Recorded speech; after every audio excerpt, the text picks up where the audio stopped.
the kid here. Fernandes corner. Yes, I have a meal. A meal is here. A meal is here, man. We're going Indian, if you can see. We're going Indian with the meal, man. Hopefully you can see here. There we go. We're going Indian with the meal.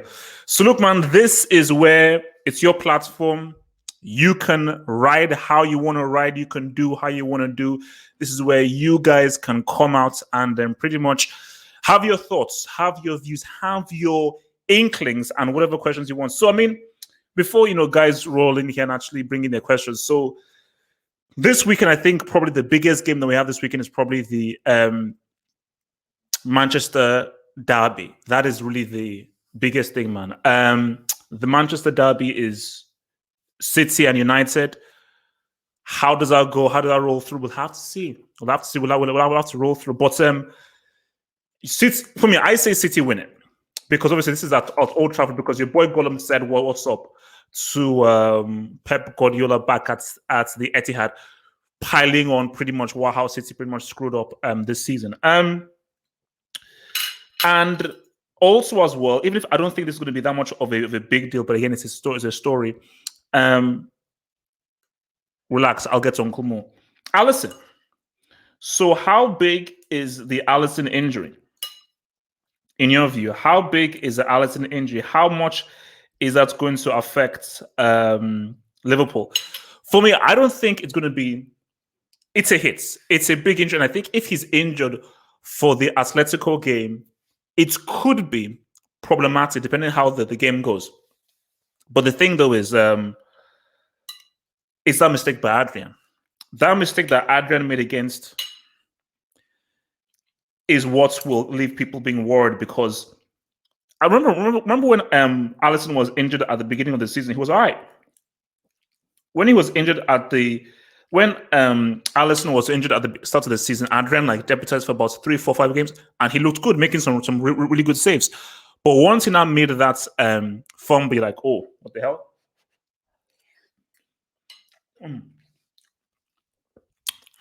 Hot. So you're like, what the hell? But I think though is they should be fine. This isn't like if it was like Sadio Mane or Salah that went down, or if it was Van Dijk. Now, if Van Dijk was to get injured and how to have a Lovren and Gomez defense, that would be catastrophic. That would be flipping catastrophic. So I think it's right. I don't think it's that much of a major deal or that much of a thing. So that's the thing there. But you know what? But with regards to the Manchester Derby, that game I think is more important for United than City. City are certified top 4. That's not in danger, and they know that they can't catch up to Liverpool. They can't, because I assume Liverpool will beat Bournemouth. So that now reduces the amount of games they have to win the Premier League. So for City, it's just about staying sharp, and just being in the winning state of mind. But United are the ones that need it the most. Shout out to your boy Gallo. Shout out to your boy Gallo. Shout out to your boy Gallo. Shout out to your boy Gallo. Shout out to your boy Gallo, man. Come on. Shout out to your boy Gallo saying what's up, man. So, but I see it's so weird because you say, okay, the City are playing away. I think City win that. They win it. Because the great thing for City is I think they're coming into really good form at the right part of the season. Everyone's playing well. Everyone is playing sharp. Everybody is scoring.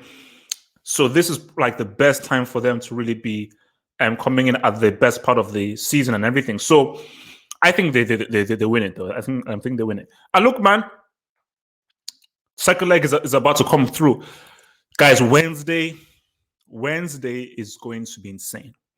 Wednesday is going to be flipping in. I cannot wait till Wednesday because, guys, if PSG get knocked out on Wednesday, because actually, can you even remember the video I did when they got knocked out by United? I was so pissed off. So pissed off. And guys, PSG, I want to be like, guys, I have no idea what's going to happen. Because Erling Haaland is mad. Erling Haaland, that dude is mad. Like, my Norwegian brother, man, my pale-faced brother, he's weird. And I keep having this vision of Erling Haaland scoring in 93rd minutes, counter-attack breakaway, where he says what's up and he knocks out Neymar. So and look, Neymar, I don't want to sniff you on an Uber Eats pitch this weekend. I want you fully fit and fully fresh. Because if PSG had to go out, I want them to go out with that boy standing on his 2 feet, man. That's what I want. I want him to go on his 2 feet. The trial of HH will be starting soon. Devil is going to be the judge. Red is going to be my prosecution lawyer. Devil is going to be my defense lawyer. And at the moment, Daniel Tsilok is going to be the prosecution lawyer.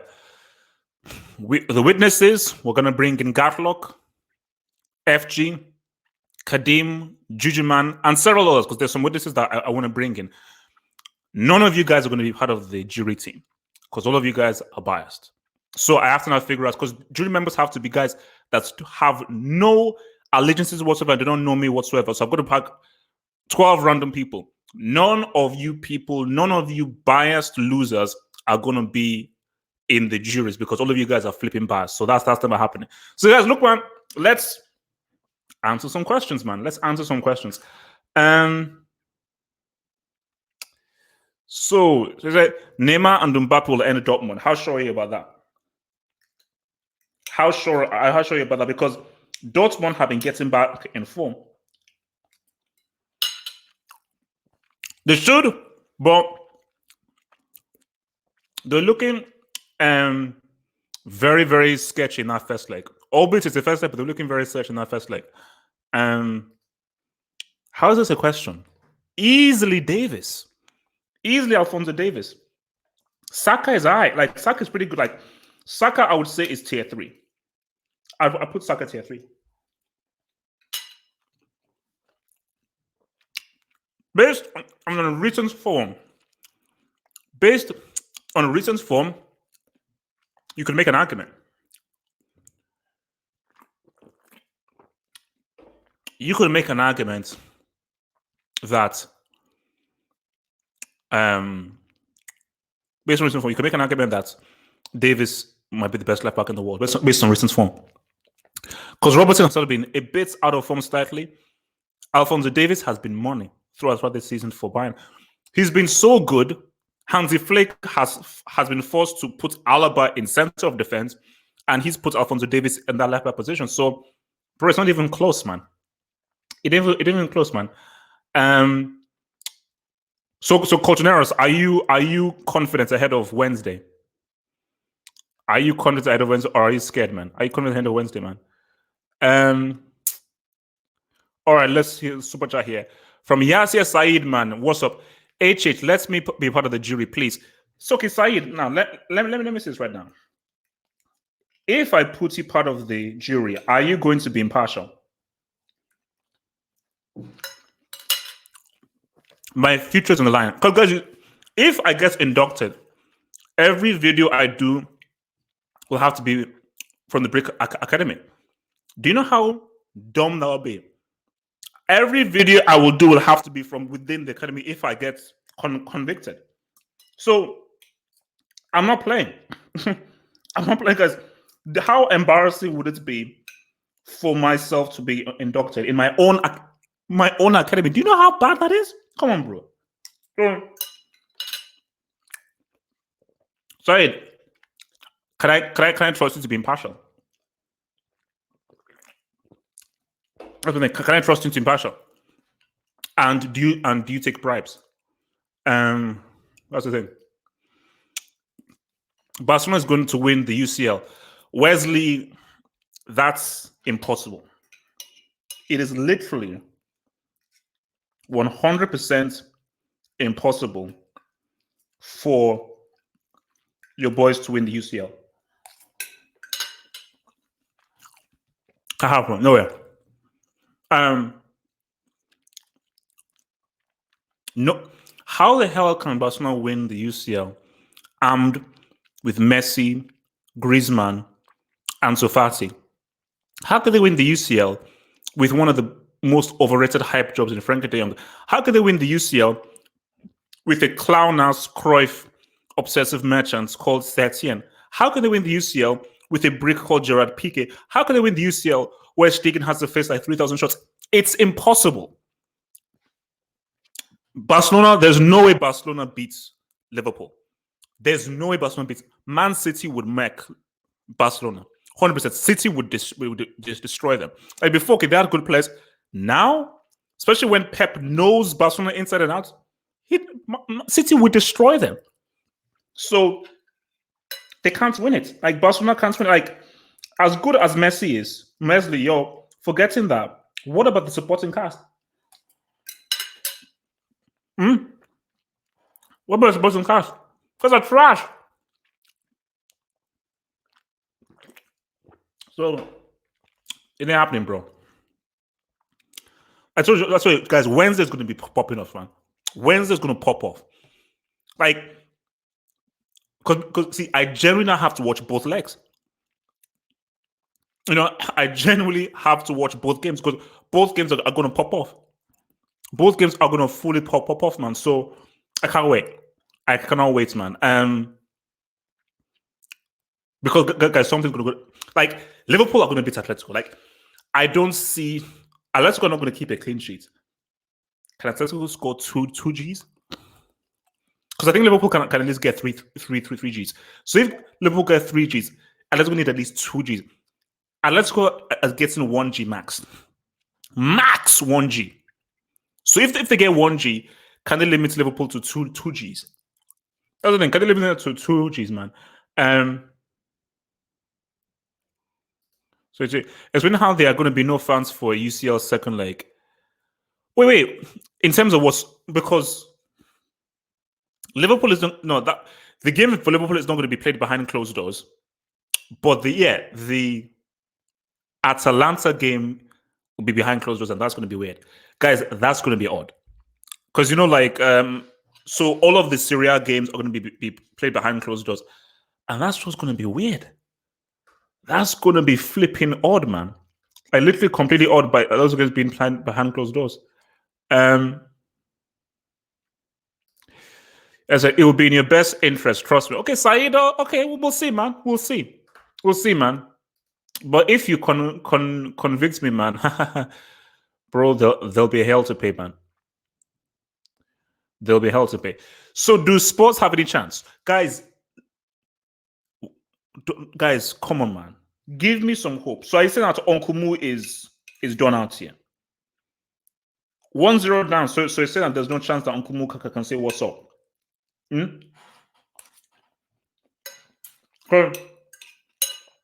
I'm going to be filming the previews tomorrow. So, are you saying that there's no chance that Uncle Moo can say what's up? Is that what you're trying to tell me? The way you're trying to tell me, man.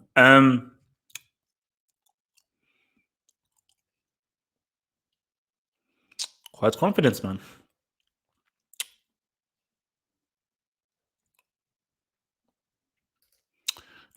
Should Billy Gilmour start since Kansi and Kova are injured and Jorginho is suspended? Oh, for sure.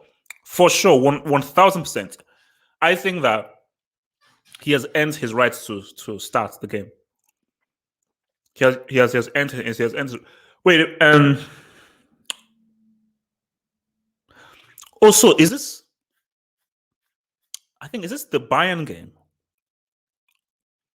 I'm talking about because is Jorginho suspended from the second leg of the Bayern game? I think are you talking about something else? Because I know Jorginho entered a suspension, but I'm trying to figure out what it was for. But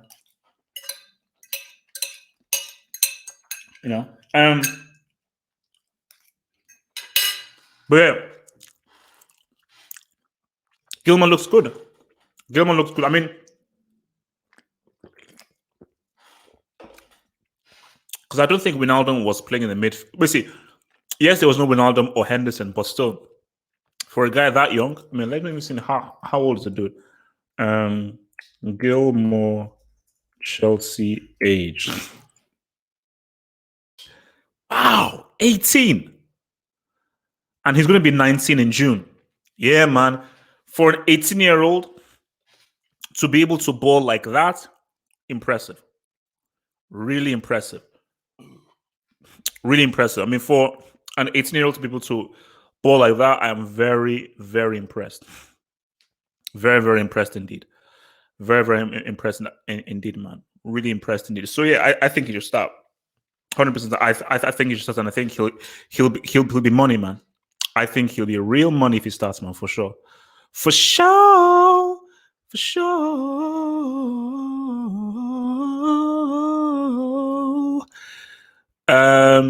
Yes, I said HH Igala hat trick Manchester derby. I hope so. I hope. Look, I told you, I am fully behind. I am a card carrying member. What's that? I am a happy and card carrying member of Igala FC. Guys, let me just say this straight. My insults of Igalo were based on my personal allegiances. To Nigeria and the Super Eagles.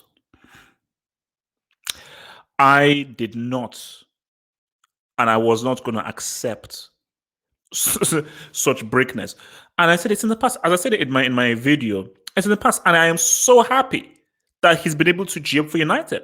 Because my fear that he would come in and score no G's. Because look, he's a United lifelong fan. People were insulting him. People say, "My gosh, who's this guy going to do?" And he's coming and he's done a good job.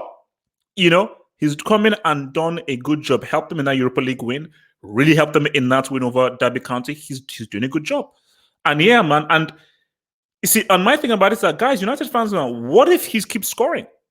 Shouldn't you keep him? Because as I always say that, look at what has happened. Because now, United may say, look, all right, thank you for the 6 months. We're going to go out and get a striker. How confident are you? You will not only find a top striker, but a top striker that works for your team and your system. Strikers are now a dime a dozen. You ain't getting Immobile. You ain't getting Harry Kain. You ain't getting Aubameyang. You ain't getting Aguero. You ain't getting the Cannibal. Okay, so there are only so many guys that I don't. What's the name of that dude? The guy from Torino begins with B. Of course, the dude's name. So a lot of these strikers out there, like, first of all, will you be able to get them since they are their first choice? And even if you get them, will they fit for your team? Igalo has been scoring, and he seems to work well with the midfielders with regards to through balls and creating chances and connecting with them. So that's my thing. So no. Look, I mean, he's not going to score a hat trick in the Manchester derby. He might get a G, but he's not scoring a hat trick. Someone just called me a prick. Someone just called me a prick. Why did someone just call me a prick? Yeah, Ridwan, yeah, what up, man? What up, man? I'm doing good, man. Thank you, Ridwan, man. Thank you, man. Thank you.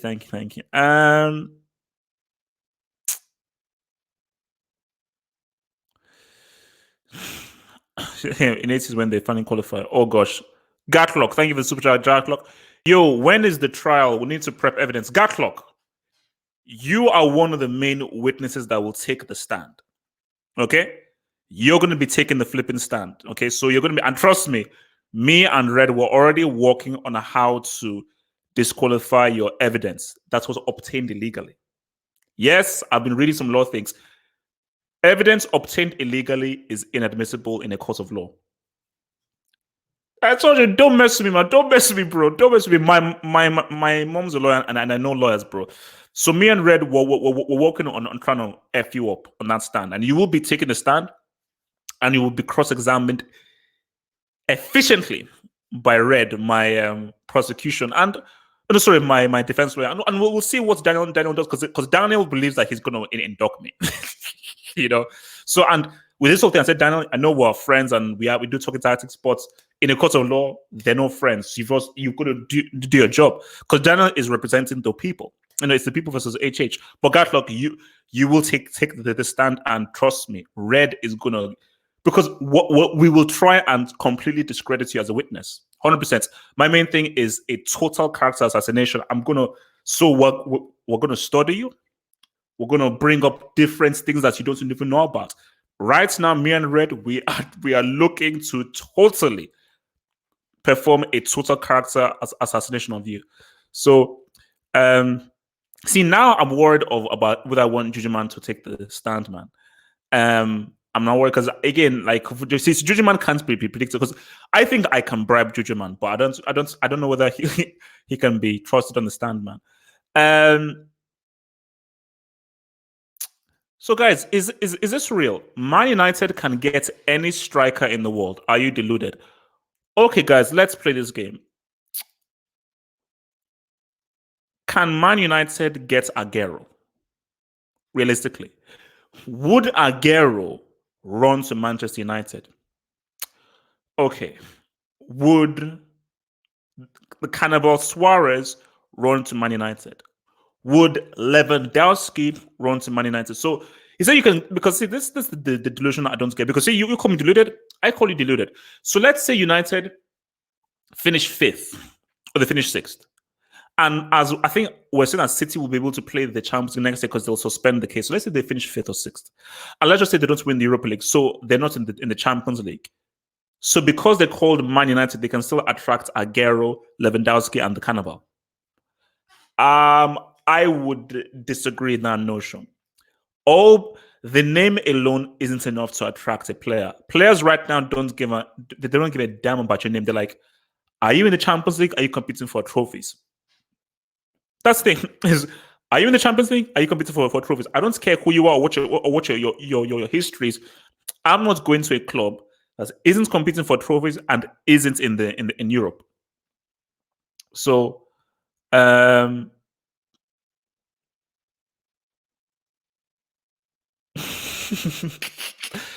Josh, you're supposed to be my side, bro. Josh, you're supposed to be my side. Josh, you're supposed to be my side, bro. Oh my god, man.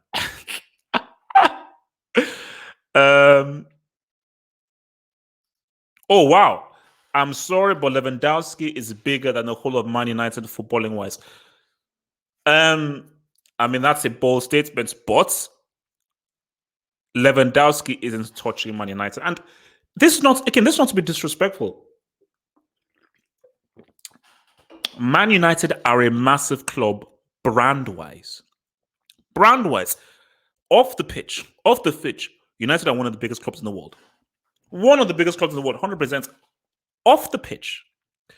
But on the pitch, no. Like, on the pitch, no. Sorry, they're not. They're not. Like, on the pitch, they're simply not. See, you can't put United, based on being on the pitch, to the same level of a Barcelona, Real Madrid, Liverpool, Man City, PSG, Bayern Munich. Because these are clubs who regularly win trophies and are regularly competing for the Champions League. United are not regularly winning trophies, and they're not. When last were United in the Champions League? Wait, were they there last year? Oh yeah, I think they were there. They were there last year, but they got knocked out. They were there last year, but they got knocked out. Some guys, come on, man, no.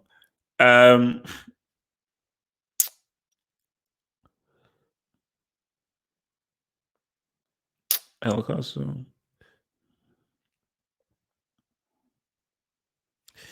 So yeah, man. So yeah. I mean, no. I mean, I am looking forward to this second leg, though. I'm looking forward to that second leg. So actually, is this the weekend in which the Serie A games are going to be played behind closed doors? Let's see, Serie A.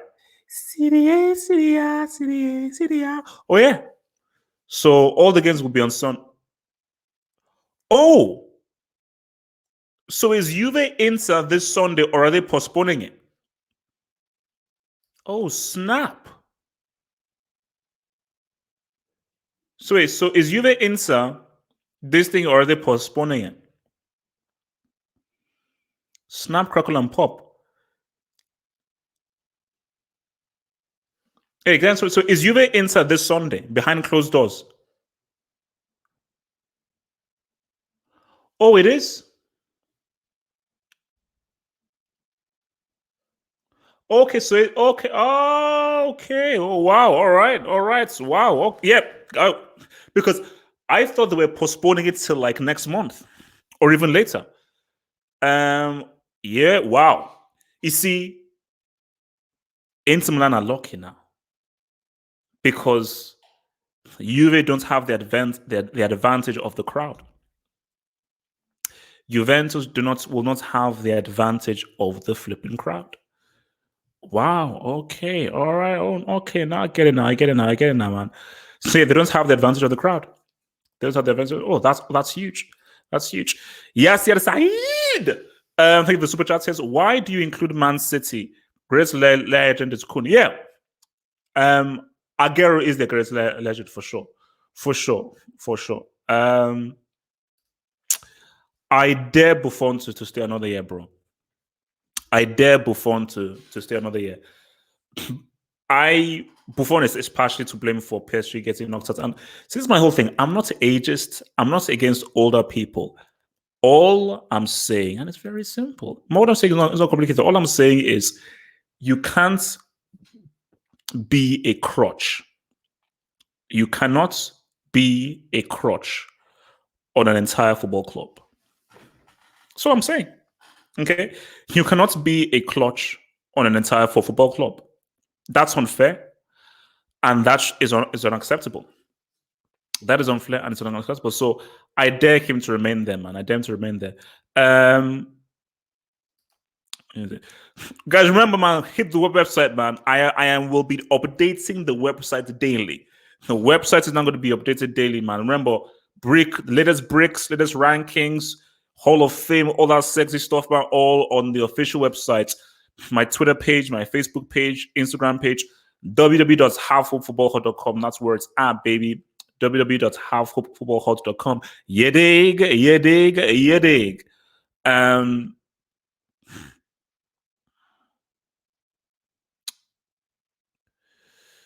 see, Thiago Silva is out for the Dortmund game. Verratti and Mounier suspended. Bro, that's what I'm trying to tell people, man. Wednesday, it goes down. Wednesday, it goes down. Because again, I'm going to record my preview tomorrow. Guys, I have no idea who wins that game. I wouldn't be surprised if it's 3-2 to PSG and we go into extra time. Because, especially with no Thiago Silva, no Mounier, Dortmund will get that ass. Make no mistake, Dortmund are scoring. It just depends how many PSG can score. Dortmund are scoring in that game. Like, obviously, expect PSG to sort of dominate the game, somewhat control possession, because Marquinhos is still money in the midfield. Like, so Verratti missing, I don't think is that big of a miss, because I think Marquinhos and Trezeguet can hold things down. Thiago Silva missing now, that makes things interesting. So who is going to take his place? So it's going to be Kimpembe because normally you have Kimpembe and Marquinhos in the center of defense. But if Verratti is missing, you're going to move Marquinhos into that midfield because he is a really good central midfielder and you need some midfield what's up. But Dortmund are an attacking team, and you need somebody to try and offset Erling Haaland. So Thomas Tuchel has a lot of stuff to be thinking about, bro. He has a lot of stuff to be thinking about. For sure.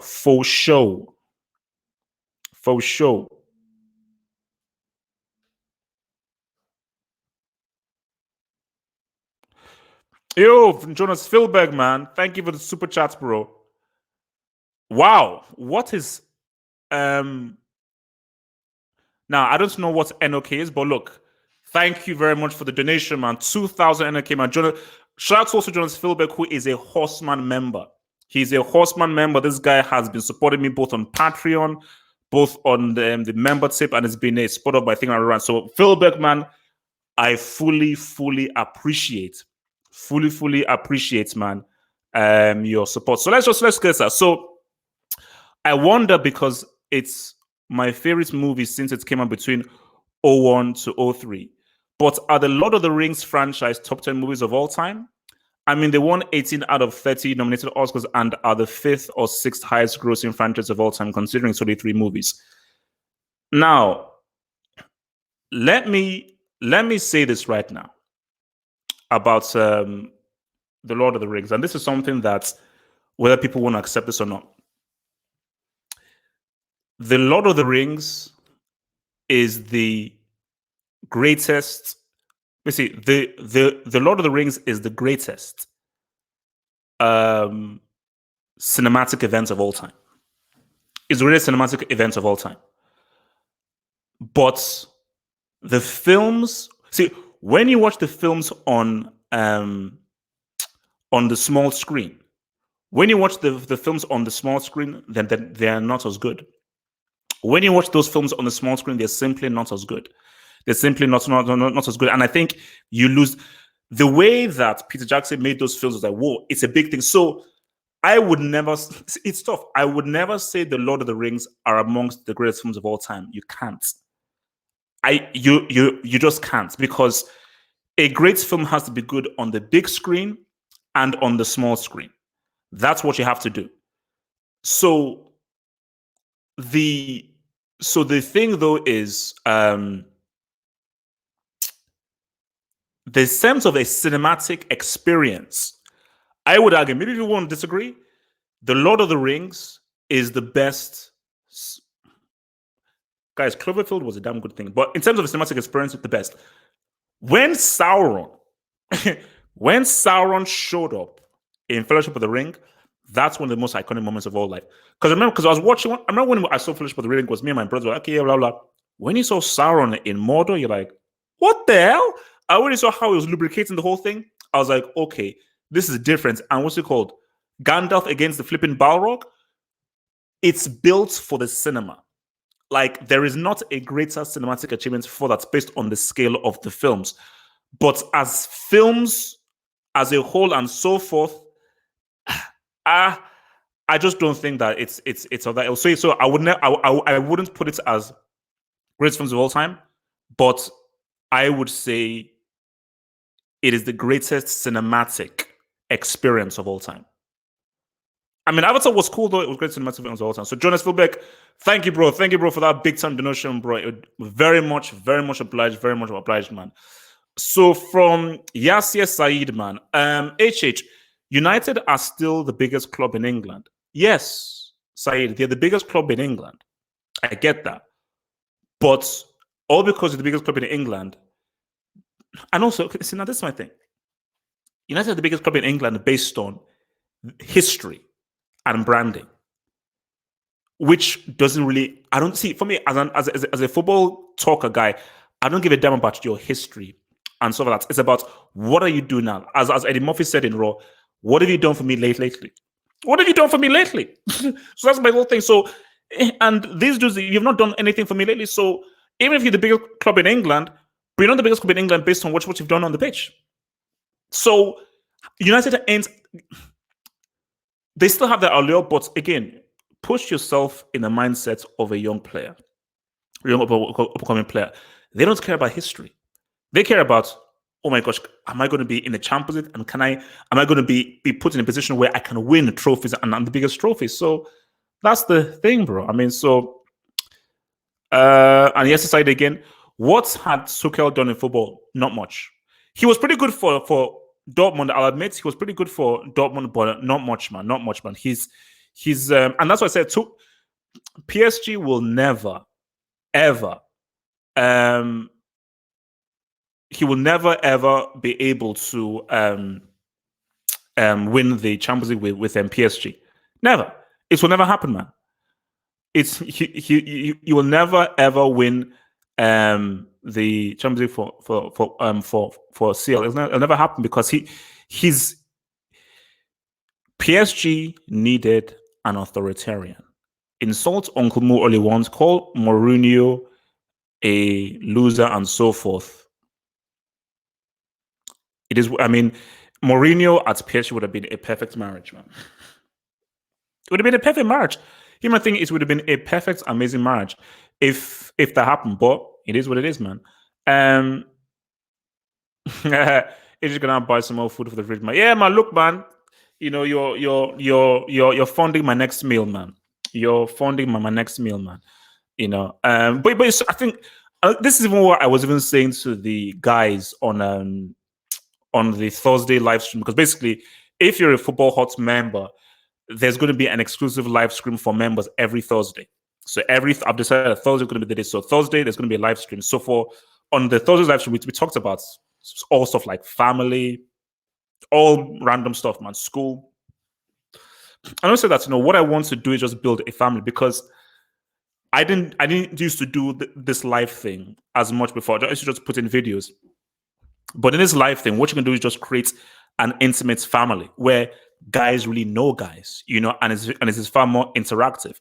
So rather than saying, "Oh my gosh, like 100,000 subscribers," no, no, no, no. It's about getting quality subs and guys who are like dedicated and like it's building a strong core. So we can just go through on this amazing footballing journey, so forth and so forth. Because again, guys, I mean, I cannot wait. Hopefully, everything goes cool with the internet and so forth. I just cannot wait for us to go through this Champions League journey and see what the hell happens. Like, because stuff is going to stop. It's already even popped up already. So my excitement, and this is why I wish I did this earlier, man, is doing like live post match reaction is so much better. It is so much better. Like, as imagine. See, this is why I have to imagine if I did a live post match reaction after 7-1. Because as guys said on the Thursday stream, many guys became a sub of mine for 7-1 and the Bayern Arsenal game and Miracle at Camp Nou. Imagine the live post match of Miracle at Camp Nou. That'd have been hilarious. Because the thing is that, yeah, you do the video and just put it out there and then it's after the fact. But because it would have been so amazing to do that 7-1 live because I told you I didn't even review the game. I was in so shocked that it wasn't even a review, it wasn't even a post-match analysis. I was like, what did I just witness? Like, it's one of those events where I was ashamed to even view it. Even if I wasn't Brazilian, I was actually ashamed to even view it. So that's the beauty there, man.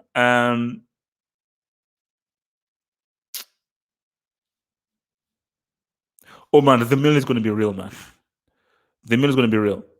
Oh, thank you, man. You're my fave YouTuber, man. Thank you, bro. Thank you, bro. You see, you know what I've always tried to do, man.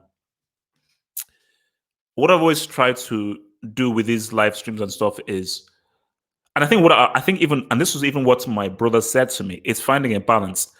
Because for me, I still believe. I don't care what anyone says. I believe that I'm a pretty damn good analyst. I'm a pretty damn good analyst. Okay, I'm not an expert like the guys or like an Alan Hansen and everything. But I told you, like, I've owned every single management scheme. And ever since I was young, I've been obsessed about football tactics, football formations. I've reading all the magazines and so forth. So I feel like I'm a pretty damn good analyst. But most of that notes, man, I've always been a great entertainer. And I love to entertain people. I love to make people laugh. And my whole thing about this is, okay, yes, yeah, let's talk football and let's analyze and inform guys, but let's do it in a fun way. Let's have fun. There is so much crap happening in the world.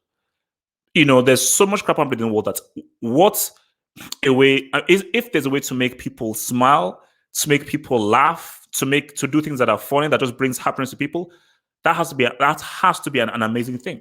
That's why I love watching stand-up comedy so much. That's why Cat Williams and also Dave Chappelle are so needed, because every time you're feeling down, man, the best thing to do is to laugh. The best thing to do is to laugh. So it's like, man, let's just find humorous things to do. Because I'm all about, look, man, let's, talk football, but let's do it in an entertaining way. Let's do it in an entertaining, fun way, man. So that's always anything. All right. From Budget Gamer, man, what's up? Isn't Biden a bigger clown than Trump? Dementia versus, yeah. Look, man. Trump is going to wipe the flipping floor with Biden. Like, Trump is going to destroy him. Absolutely. Trump is going to totally and absolutely destroy Biden. It's gonna be lubrication. Because look, just as I did in 2016, I'll be doing my pre-match analysis of the debates and my post-match analysis of the debates. Biden is gonna get whitewashed. He's gonna get murked. Trump is getting 4 more years. Unless Trump screws up, that has a huge scandal. I don't know how Biden beats Trump. I just don't know. See, Elizabeth Warren would have probably been the best bet. Elizabeth Warren would have probably been the best bet, but it is what it is, man. It is what it is. Inter to beat Juve. You see, if this was at Juve Stadium with the fans and there was no this whole virus thing, for me, for sure, Juve win 2-1. For sure. But now, with these behind closed doors, I don't know. Because this feels like a neutral venue. Yes, Juve have the advantage that it's a pitch that they know well, and it's still like their home stadium. But without Juve's home fans and without that kind of atmosphere, it will feel more like a neutral venue. So Inter will feel like, okay, no, maybe we have a chance here. And you see, what Lazio wants is either a draw or Inter win. You know what Lazio wants? Lazio will want Inter to win. Because I don't think Inter will have the consistency. Juve will have the consistency. So if I'm Lazio, I want Inter to win. But it's either going to be a draw or Juve win, but I still think Juve may still win it. Even if it's behind closed doors, I still think Juve will still edit and still win it. That's what I think. That's what I think. I still think they'll edit and win it personally, man.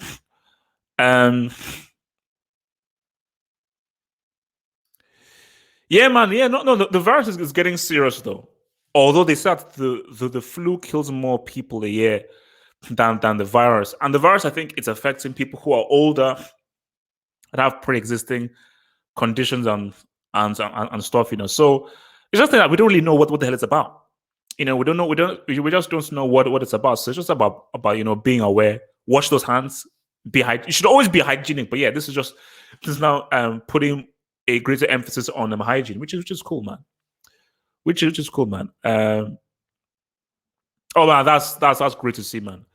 That's great to see. No, as I say, look, man, I'm all about entertainment, man. My main thing is more so than anything, keep it entertaining and keep people happy, man. Keep it entertaining and keep people happy. That's the main thing. So HH, with Timo Werner expected to join Liverpool in the summer, what's your thoughts on the signing? Risky. Ask Germans. Ask people who follow the Bundesliga right now. Timo Werner has been a bit out of form. Before he scored that penalty against Tottenham, he not scored in like 4 or 5 games, and he didn't really have a great World Cup. Granted, not everyone in Germany had a great World Cup, but he didn't have a great World Cup. So there are 2 ways on this. On one side, you've got Jurgen Klopp, who is a damn good coach.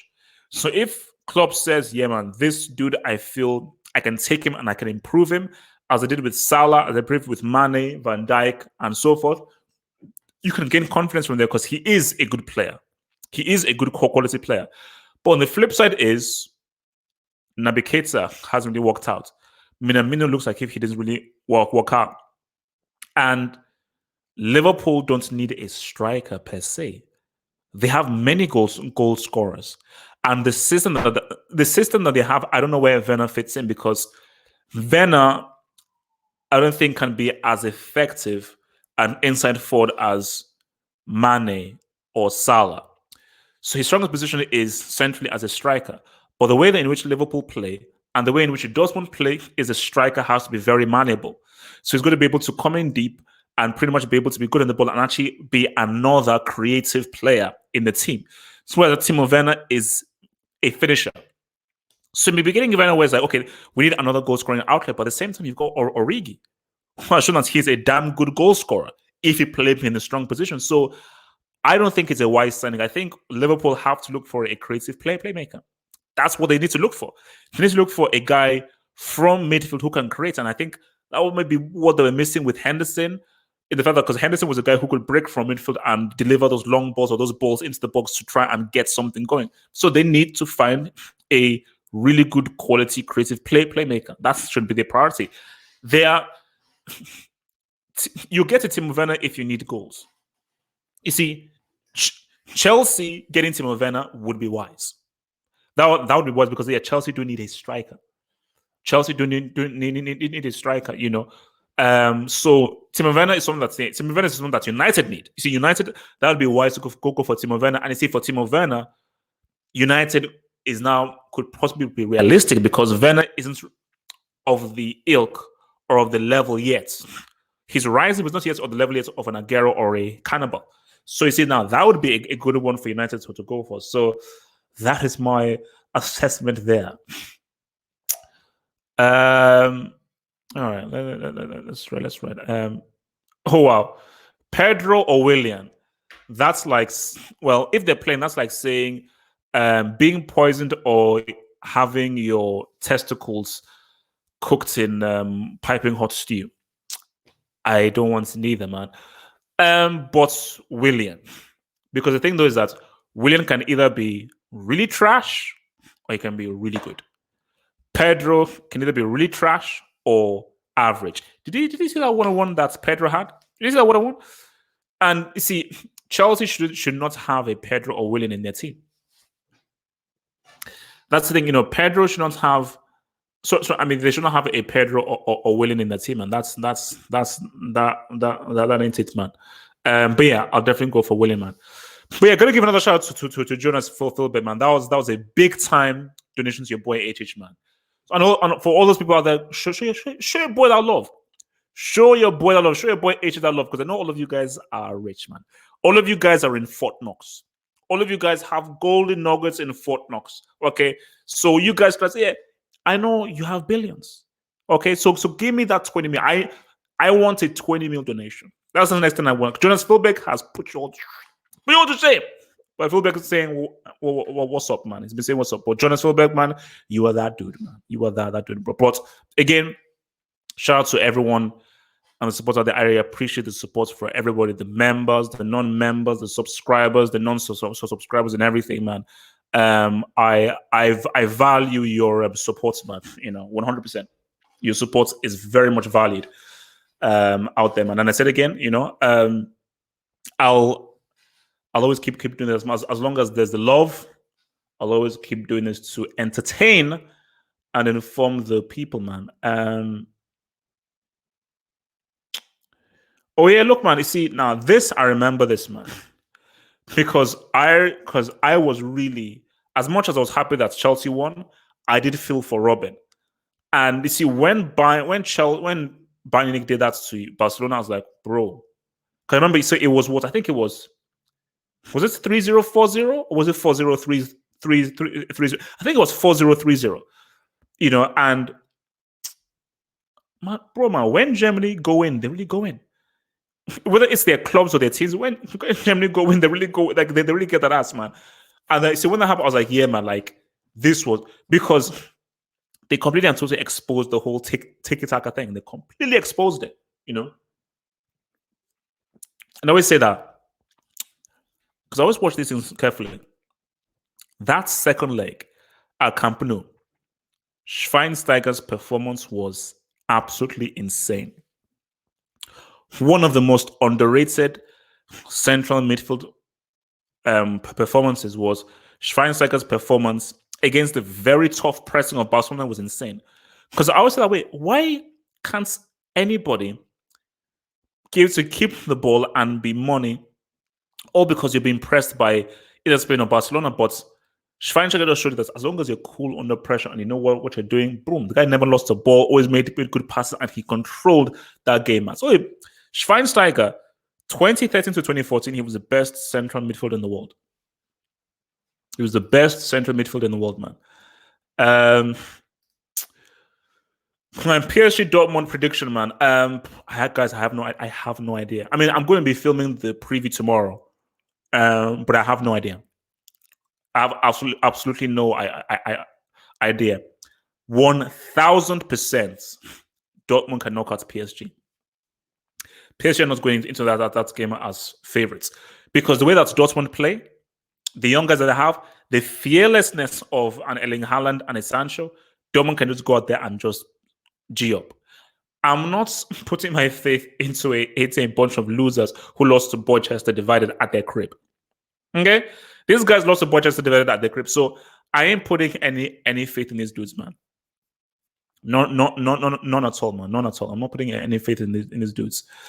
All right, let's see. All right, we've got a few things, man. From Yasser Said, Cristiano at Real or United? Definitely at United. Cristiano at United was a damn amazing player, man. Like he was a he was one of the deadliest counter-attacking weapons ever.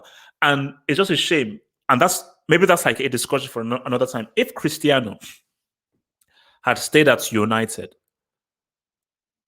and kept on playing as the way that he did under Ferguson, he may have ended up breaking the goal scoring record. And people would say, no, this is probably the best player we've ever seen. Because I still say Henry is the best Premier League player of all time. I still say it's Henry. But if he was able to stay there for a prolonged period of time, maintaining that style of play, i.e., his dribbling, his finishing, his attacking, the way that he was played on the counter-attack, playing off of players, bro, man, I think he would have... Because then you look at a whole different offensive scene. At Real, he just became a pure goal scorer. But at United, he was a weapon. Like, he was a flipping weapon that was dangerous. From Josh Bond, if Jonas has all that money, he is a member. If you look at the videos, I list to you the brick members, the horseman. Jonas Philberg is a Patreon donator, and he is a Horseman member. So, man, Jonas, man, look, man, and also Arsenal dude as well, man. He's a big time Arsenal fan, man. No, Jonas is he's that dude, man. Yeah, he's a Horseman member, man. He's a Horseman member, man. No, the dude don't play, man. Thank you for the support, man. It is very much appreciated, bro. Very much appreciated. This. Buffon is a legend for sure. No hate.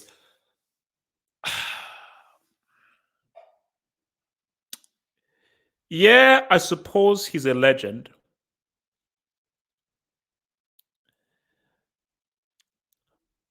Okay, okay. So if a guy for his career, first half of his career, he's amazing. World Cups, that was amazing. Second half of his career, he's a brick. When we now look at someone, are you a legend no matter what? Even if you were garbage for a period of time in your career, are you still a legend no matter what? I mean, yeah, you could say he is still. I mean, yeah, obviously he's still a legend, but that's the best way. That's the best way of me saying it. He's a legend, but ...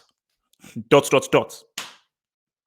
that's the thing, he's a legend, but bro, did you see that mistake that he you can't do that in a Champions League game? You can't do that, bro. You can't do that, And my fear is that if Juventus make the final of the Champions League, they're going to play him ahead of Szczesny, which is insane. Which is absolutely insane. All right. From Anthony Macken. Thank you for the super chat, Mr. Anthony Macken. Thank you, bro. HH, can you see another nation outside of those who have already won it win this decade? Can you see a non-CONMEBOL or UEFA nation win the next 3 World Cups? No, I can't. It's going to either be from South America or Europe. A lot of the African players pretty much migrate to the European teams. Look at France, for instance. The infrastructure in Africa just isn't there yet. Hence why a lot of greater African talents move to Europe. And in Asia, they just don't have the talents, bro. And in America just doesn't want to diversify the sports. America should be the first non-CONMEBOL, non-UEFA team to win, because America can literally have a team full of Africans and South Americans and so forth. Because America is a melting pot of so many different cultures. But America, like soccer, football is only promoted to white people. So it's really and not only white people, middle upper class white people. So it's a middle upper class Caucasian sport in America, and that's why America said, "Wait, you're clowning yourself if you think that you can compete with Brazil, Argentina, Spain, France, Portugal, Italy, and so forth if you're restricting the talent pool of the thing." So the way America are going with how they approach football, they have a 0% chance of winning a World Cup. It's impossible. And yeah, just I sort of one of my dreams, and I'll probably never see it ever, is Nigeria winning the World Cup. I mean, that for me, as I said, if Nigeria win the World Cup like that, that's it. I can hopefully die happy. there's nothing more for me to see. Well, maybe Matrix 4. There's nothing more to see. So if that happened, I'll be like, you know what? I'm cool. It's, I might, man. I might. So, yeah. Let me see the thing. All right. So that's my thing there. Yasir Saeed, the super chat here from my big man Yasir Saeed, says PSG always the best team in the group stage, but as soon as they get to the knockouts round, that's always financing struggling. Why is that? Well, Saeed, it's very simple. The group stage is about talent. The knockout stage is about character and mentality. PSG will always get through the group stage because that's just based on talent. Because you will face teams where all you need to do is just show up and you can beat them. Knockout stage, you're facing much better teams. Not only much better teams, not facing teams that are now really know that it's now serious now, because when you're in the group stage, you're like, okay, I've got the next game, I've got this other game, I can rest guys here. Knockout stage, you can't rest anybody. You have to be at full tilt, full on. But also as well, because they play in Uber Eats, it's lopsided.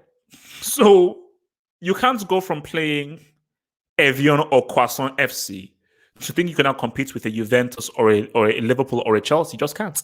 The lopsidedness is too much. So a team like a Juventus or a Barcelona or Real Madrid or Liverpool, they are always tested in their leagues. So when they're not playing the Champions League, boom, we're sharp because we are battle tested already. Because PSG, because you don't get battle tested in the Uber Eats, then the issue arises. Oh, that's not even plugged. So that's where that issue arises, man.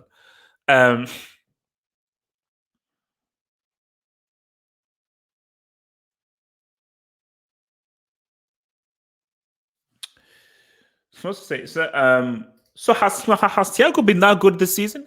So she probably puts Thiago in upper tier 2 for your rankings on your website. In 2020, he has been the best central midfielder in the world in form. He has been good, man. He has been good, but is he upper tier 2 status? Because for me, I think he should be. I'm thinking he should be upper tier 3 or maybe tier 2. Upper tier 3 or upper tier 2. That's what I think, man. But he has been. See, Thiago Alcantara was always a very talented player, always very talented, and every time I even see him play, just from a technical point of view, really good. And as I said to you, I don't know whether you agree with this, Infinity man. Hansi Flick, I think, is the right man for Bayern. And even if they don't win the Bundesliga or the Champions League, I think if Hansi Flick is supported in the summer, I think he's the right man for. Things never really flowed with Kovac. They never really flowed with Kovac. But with his Hansi Flick, it just this is the best Bayern have looked since Pep. It's the best that they've looked since Pep. And remember, Pep had had everybody peak. And look, again, I'm not hitting on Pep and everything, but Bayern fans, was Pep a bit disappointing? That was an amazing team with everybody in their peak. Lewandowski, you had your boy Götze. Everybody was at their best. Everybody was at the best, and they never reached the final. And it took some heavy losses, man. And it took some heavy losses, man.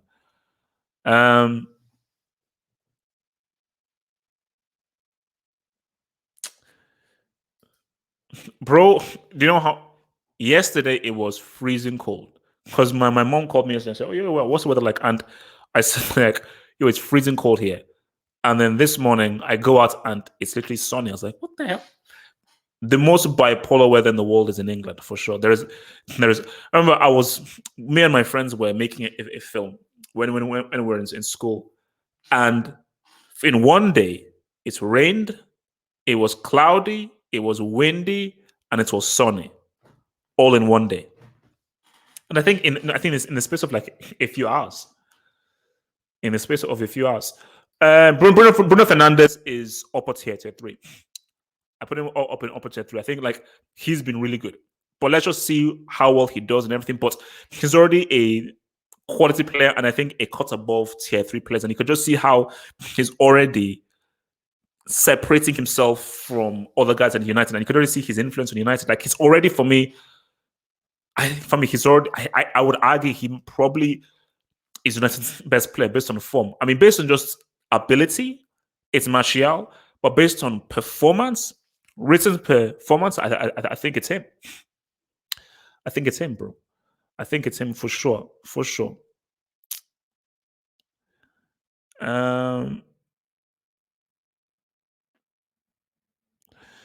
So, as much as I respect Mourinho, the guy is finished.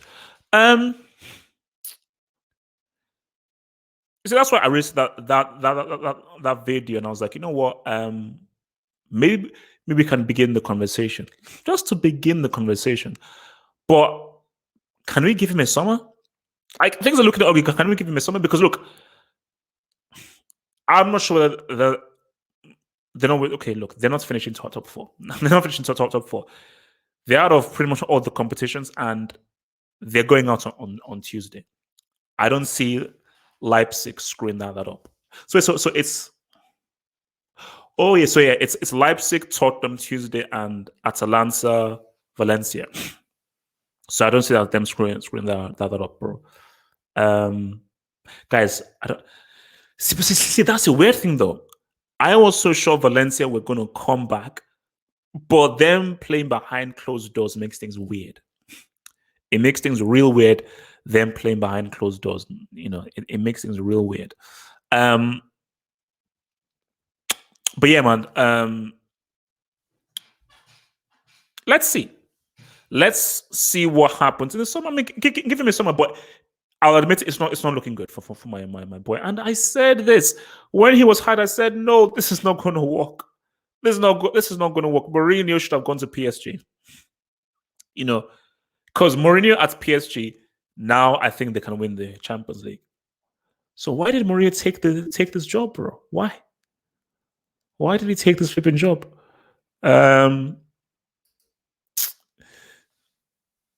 Minnesota has the most bipolar weather. Well, I don't know. Feeling me, looking California. I'm feeling Minnesota. Soundgarden, man. Rest in peace, Mr. Chris Cornell, man. Legend. Yeah, I've never been to Minnesota, but I would argue that London's weather is probably more bipolar. That's my argument. I would strongly argue that this weather is probably a bit more bipolar because look, it's wild, bro. It's wild. This weather is fully 100% wild, man. Yeah, that's true though. I mean, probably Pogba then. I think ability-wise, Pogba probably has the best ability at Man United. But ability is one thing. Can he do it on the pitch? And right now on the pitch, yes, Pogba is injured. But even when he's been on the pitch, he's not really been on his best. But on the pitch right now, Bruno Fernandes has been United's best player and their most important player and their most critical player. So yeah, that was a very good find by Gollum. A very good find by Gollum. And I think, just even him being on the side, I think it will make things interesting in the Manchester derby. Just having that outlet and somebody that you can counter with. Because remember, City will always give you space. So I think a Bruno Fernandes is going to be very, very crucial in that game for sure. It's going to be very crucial in that game. HH, do you like Aquaman? I mean, for me, my thing. Okay. Like, so you live in, so you live in the water, man. And for me, I've always said, like, shout out to Michael Phelps and all those dudes. Sorry, man, a human being can't swim faster than a fish. Human beings should not be anywhere near the water. You ain't swimming faster than a shark or a fish. So I don't know what you're about. But yeah, I mean, Aquaman is all right though, but I'm not the biggest fan. I'm not the biggest fan.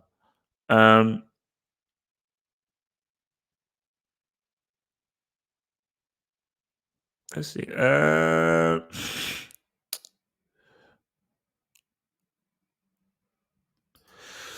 good point. I think Mourinho. Yes, for me. See, you have to have managers that have the right fit.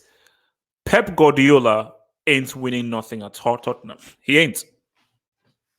Now, if you were to put Nagelsmann at Tottenham or like a Marcelino, I think they may be able to do something interesting.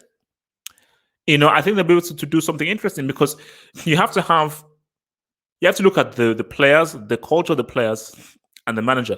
Tottenham needed someone like a Marcelino, or a Nagelsmann, someone that can play progressive football and really understands and has offensive ideas. Pochettino and Mourinho, neither of them had offensive ideas. Tottenham won games by virtue of their individuals, not by virtue of their tactics or their strategy. Pochettino's main MO, because he was a defender himself, was about being organized and hard to break down. That was his MO. And we already know what Mourinho's MO is. So it's like, see, Pep Guardiola is a wizard based on offensive ideas. Ancelotti is very good at getting his team to play attractive football. So those are the kind of guys that you needed there. So it's like yeah, see, Conte and Inter Milan is a great fit, but Conte at Tottenham, nah. That's not what we've been doing there, man. So now this thing about Smallville though is, how can you be Clark Kent for 10 seasons? Like I think I watched like the first season or so forth, and I said, wait a minute, how the hell, bro? I think there was like a young Doomsday in that show. I was like, wait a minute, how can this dude? He was Clark Kent for like a few years in the story. How can you squeeze 10 seasons of Smallville? Bro, it's like, no, all they care about is Kal-El and Superman. So nah, man. I mean, I didn't get that, bro. From your side again says HH, why do we judge Uncle Mo so harshly when his team is trash? So much he can do. Yes, Pep is 22 points behind City and he lost Company and Laporte. Fraud. You see, for me, look again, like I don't want to be like a Mourinho apologist and everything, and like every good manager, you have to deal the hand that they're dealt. But my thing though is, if you lose two of your main attacking players, that's really problematic. I mean, look at Barcelona. And this is flipping Barcelona. Look at what Barcelona look like with no attacking players. So that is a rare situation to be in because how do you attack? And Tottenham are in a side where they have no strikers. Now you can say, okay, you can go into the youth team and so forth, but they have no strikers that are Premier League level. Because that's what you need. Playing in a youth team and playing in the Premier League are two very different things. So, and even when you look at Tottenham, Lucas Moura is a striker, Bergwijn is a striker, Dele Alli as Hecate is a striker. So they are really struggling in that regard. So he's doing the best that he can. But what compounds it is, it's one thing losing your attacking players, but when you're not even a offensive coach, you're screwed, because coaches like Mourinho, what they need and what they thrive upon is having a really good finisher. If you look at how Mourinho has been successful, he had a Drogba, you could argue, Cristiano, and then he had Milito. 3 quality strikers. So that's my thing, man. That's my thing. You have to have strikers, bro.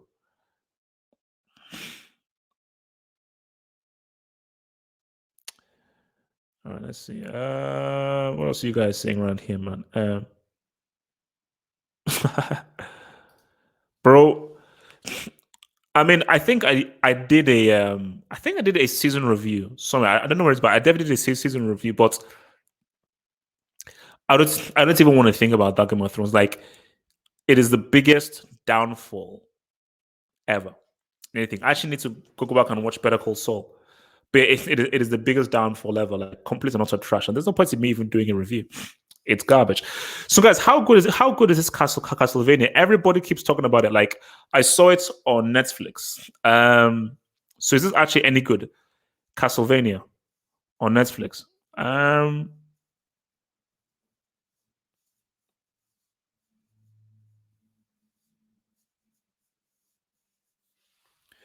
But yeah, no, but season 8 was of Game of Thrones was what was. I mean, like that's what see again. So you look at Game. So It's a very good thing. So let's compare Game of Thrones to Buffon's career. When you think of Game of Thrones, do you say a great TV show, or do you say ultimately a brick show? Because yes, it was amazing at the beginning, began to decline, and it's had the worst season of TV of all time. So for me, ultimately, it's a brick show. I would never recommend Game of Thrones to anyone. There's no point, because it's like, yeah, it starts great, but ultimately it ends crap. So there's no point. So for Buffon, you could make an argument that, okay, great career, but it's ending tepidly, horribly. So, but I think it's different in the sense of like a football career is different from like a storyline, because the storyline, really, the ending is crucial. But for a football career, your ending is not that crucial, because everybody knows that as you play, you decline with age. So, you know. Super Chat here says, from Harti Momo, Mu lost to Norwich without Pookie. Class A or Class B? Look, Mourinho is under review. Mourinho is under review. And he could get inducted Tuesday night, because if Leipzig get that ass, and it's basically, if Leipzig beat them twice, then yeah, I mean, I'll have to induct Mourinho into Class C. I have to induct Mourinho into Class C. Because you know, that's bad, man. That's bad, man.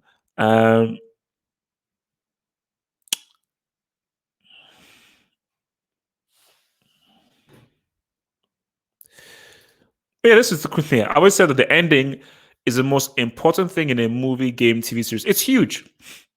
It's huge. I don't know how many of you guys played Mass Effect. I was one of the biggest Mass Effect fans. Because for me, shout out to Solid Snake, Mario, all these dudes, Link. Half Hope Shepard is the greatest video game character of all time. Half Hope Shepard was an icon. Half Hope Shepard is the greatest gaming character of all time. And Mass Effect 1 and 2 were outstanding games. Mass Effect 3 was a complete and utter effing disgrace. Was complete and utter bullcrap. That ending, first of all, the game was trash. That ending was a flipping and utter disgrace. Disgraceful. Absolutely disgraceful. And yeah, so as good as the game was, the ending was trash. So ultimately, the series of the game was trash. So, oh yeah, speaking of which, apparently they have this the Final Fantasy VII remake. Sorry, yeah, demo is out. So is that on only PlayStation or on Xbox? Final Fantasy VII remake. Sephiroth.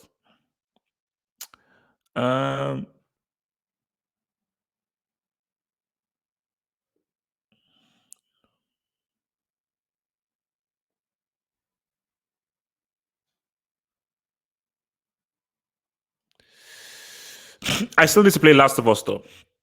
Because I started it, but then I had to do some other stuff. I still have, but I always say like, there is no point in wait.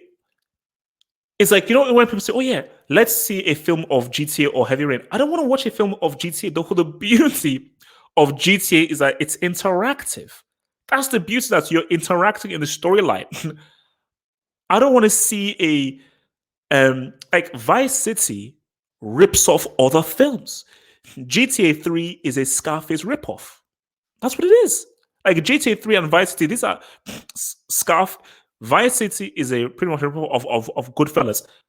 What's Ray Liotta is the voice of Tommy Vercetti, because the makers of Vice City were huge fans of Goodfellas. So why the hell do I want to watch a GTA film when GTA is a ripoff of Scarface and Goodfellas? Uncharted is a ripoff of Indiana Jones. See, completely. It's a total ripoff of Indiana Jones. So why do I want to watch an Uncharted movie when Indiana Jones already exists? The whole point of Uncharted is, wow, I'm actually interacting in this story, which is flipping amazing. Let's keep it real. I don't the like Nate in Uncharted. That dude is a cheesy brick. Let's be real. He's a cheesy brick. The beauty of Uncharted is the gameplay. Arguably, probably one of the best gameplays of all. It has to rank as I'd say top five gameplay experiences of all time is Uncharted. The gameplay in Uncharted is insane. Is absolutely insane. Some of the because I mean I just started Uncharted 4. Some of the things you can do in Uncharted is insane. The whole point of GTA is I can interact. That's the whole point. That is why GTA is so popular, is because you can be interactive. Why do I now want to sit down and watch a movie when I can't interact into it? And the flipping storyline is a rip-off of films we've already seen. Guys are freaking stupid, man. Guys are completely and utterly stupid, man.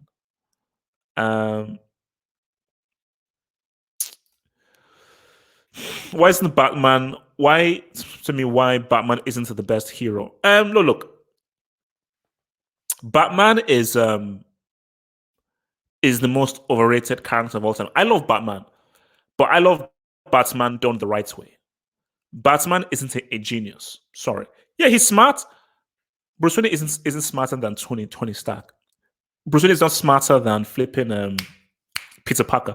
Peter Parker is a genius. Fact. The dude is a genius. Tony Stark is a genius. Bruce Wayne ain't a genius. You're rich and you're in the pretty smart. You ain't a genius, bro. Sorry, you ain't. So, and Batman, as my friend said, Batman is a street level character. Okay, Batman is a freaking street level character, nothing more. He's a street level character. So, and the beauty of Batman is he's relatable because he's so imperfect and he has so many weaknesses because he's just a human being who is pushed and propelled by tragedy to go on this crusade against criminals. That's the beauty of him. So Batman going up against Superman would beat the living crap out of Batman.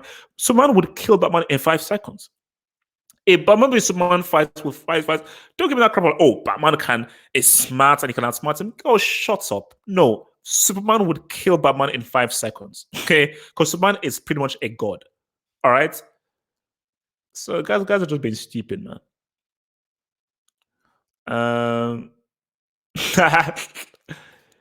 Yeah, no, yeah, Josh, easy, relax, man. I was drunk when I was playing it, but for me, I always said I'm not a gamer.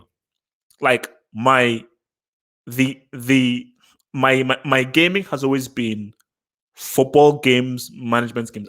It was my brother that was a gamer, so I'm not like amazing at games. So I just play RPGs for the storylines. I just play RPGs for the storylines and everything. So I'm an RPG guy.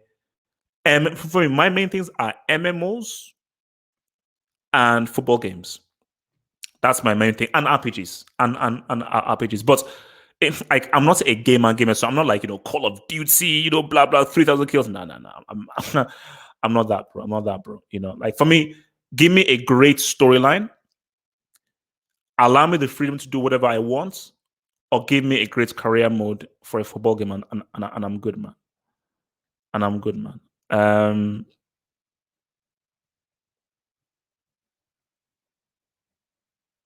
Jack and Daxter was quality, man. Jack and Daxter is his quality, man. Um, Jack and like as you know, I love Jack and Daxter, bro. Like, no, PS2 was money, man. PS2 was a great console. So many classics. But guys, 360 was a damn good console as well. Like, shout out to Microsoft. 360 was a really good console. 360 was a really good console. Like, Xbox One is like what? I don't even know why I even got an Xbox. I mean, I got an Xbox One second hand though. Did I get my PS4 second hand? I think I got my PS4 second hand. I think I definitely got my Xbox One second hand. There was no way I was going to pay full price for my Xbox One. No way. And look at those morons where they try to shove in the Connect. They try to shove in the Connect with the Xbox. I was like, get the hell out of here, man.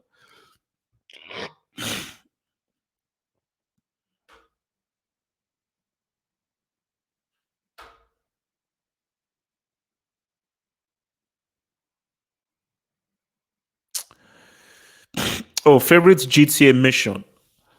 Um,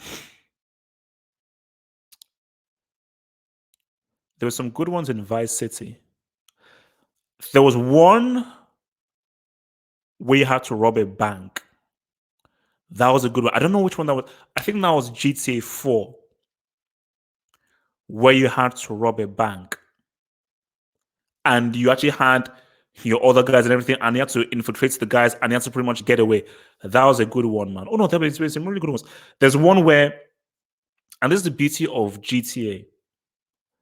There's one where you have like the villain, and I mean GTA 2, where like the villain is coming through, and you have to kill it before he gets into his mansion.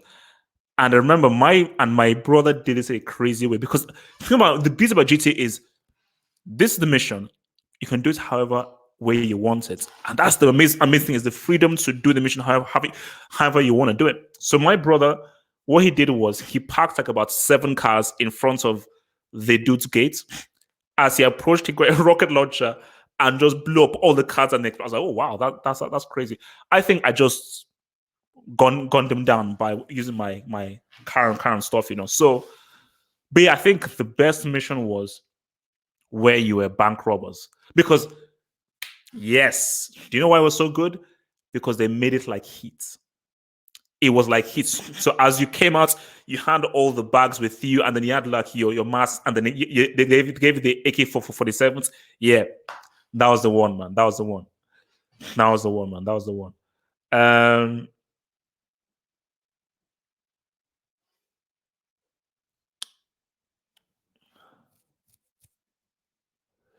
that was the one, bro. Oh, so is there UFC this weekend? I'm hearing.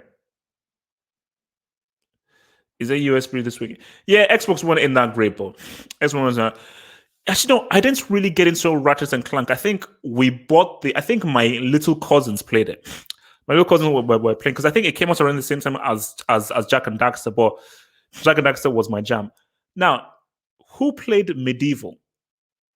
Now we're going really deep. Who of you guys played Medieval? You know, where the guy has like a weird skull and stuff. Pretty good game, but I keep recommending this to everybody. It's worth finding. Legacy of Kain Soul River. Legacy of Kain Soul River 1, Legacy of Kain Soul River 2. I'm saying this right now. Okay, what anyone says. The best written story in any video game is Soul River 1, Soul River 2. Hands down. I don't care what anyone says. The best story in any video game, Soul River 1, Soul River 2, Legacy of Kain. Incredible story. Absolutely incredible story.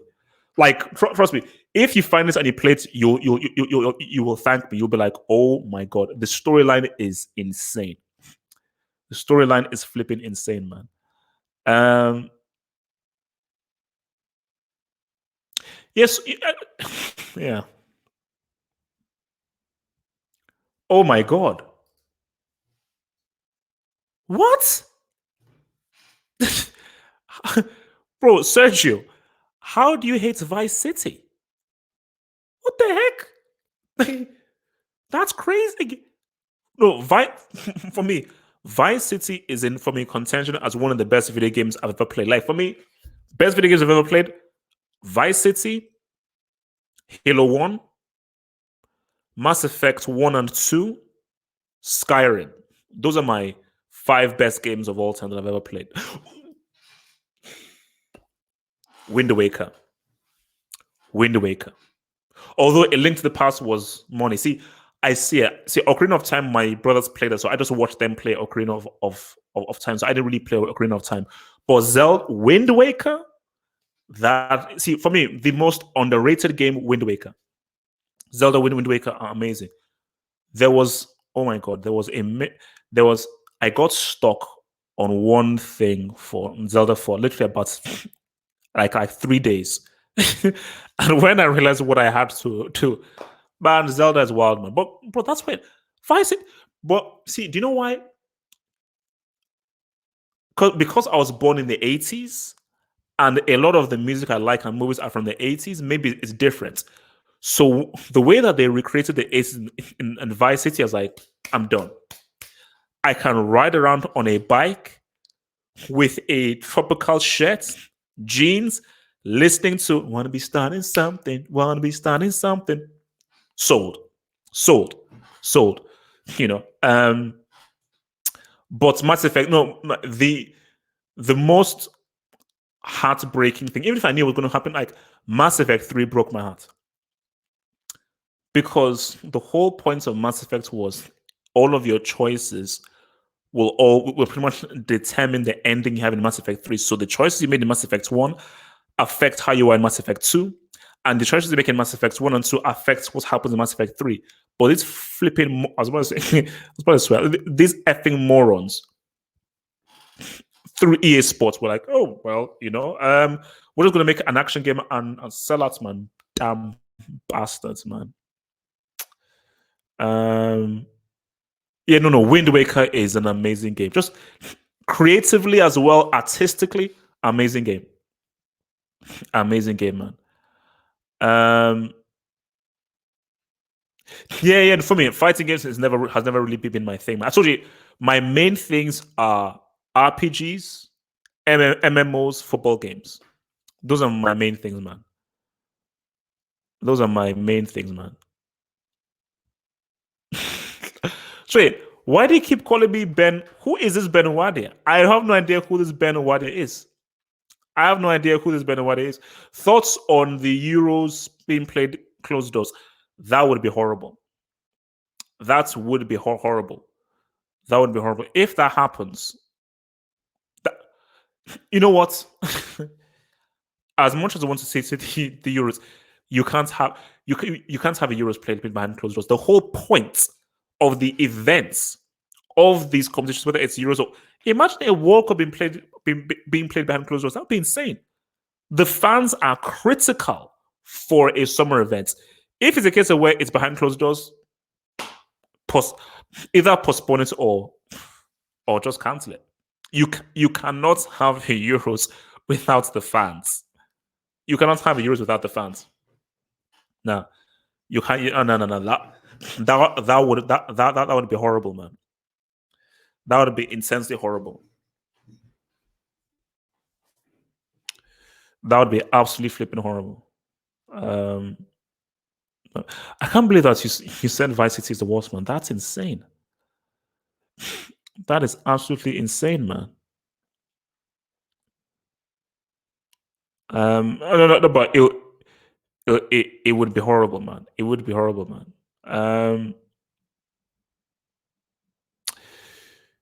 You see, I got Knights of the Old Republic, but the whole fighting thing was just odd. I was like, wait, what the hell is going on here? So what the hell is going on? So yeah, I didn't really like the fighting, and even for me, like I'm not a fan of the whole turn-based thing. Like for me, give me my sword and my shield, and let's just go. Press A to attack, B to block, and let's just go. The whole turn-based were cool, were different. I'm like, bruh, come on, man. Come on, bro. So yeah, man, I'm not a fan. Not a fan. Definitely not a fan, man. But yeah, I mean, if the Euros is, if they cancel the Euros, bro, that would be horrible. that would be horrible, man. But look, man, this thing is crazy. This whole virus thing is crazy. They can't really get a handle on the whole thing, man. But that would just be crap, man. That would just be flipping crap, man. That would just be flipping crap if that happens.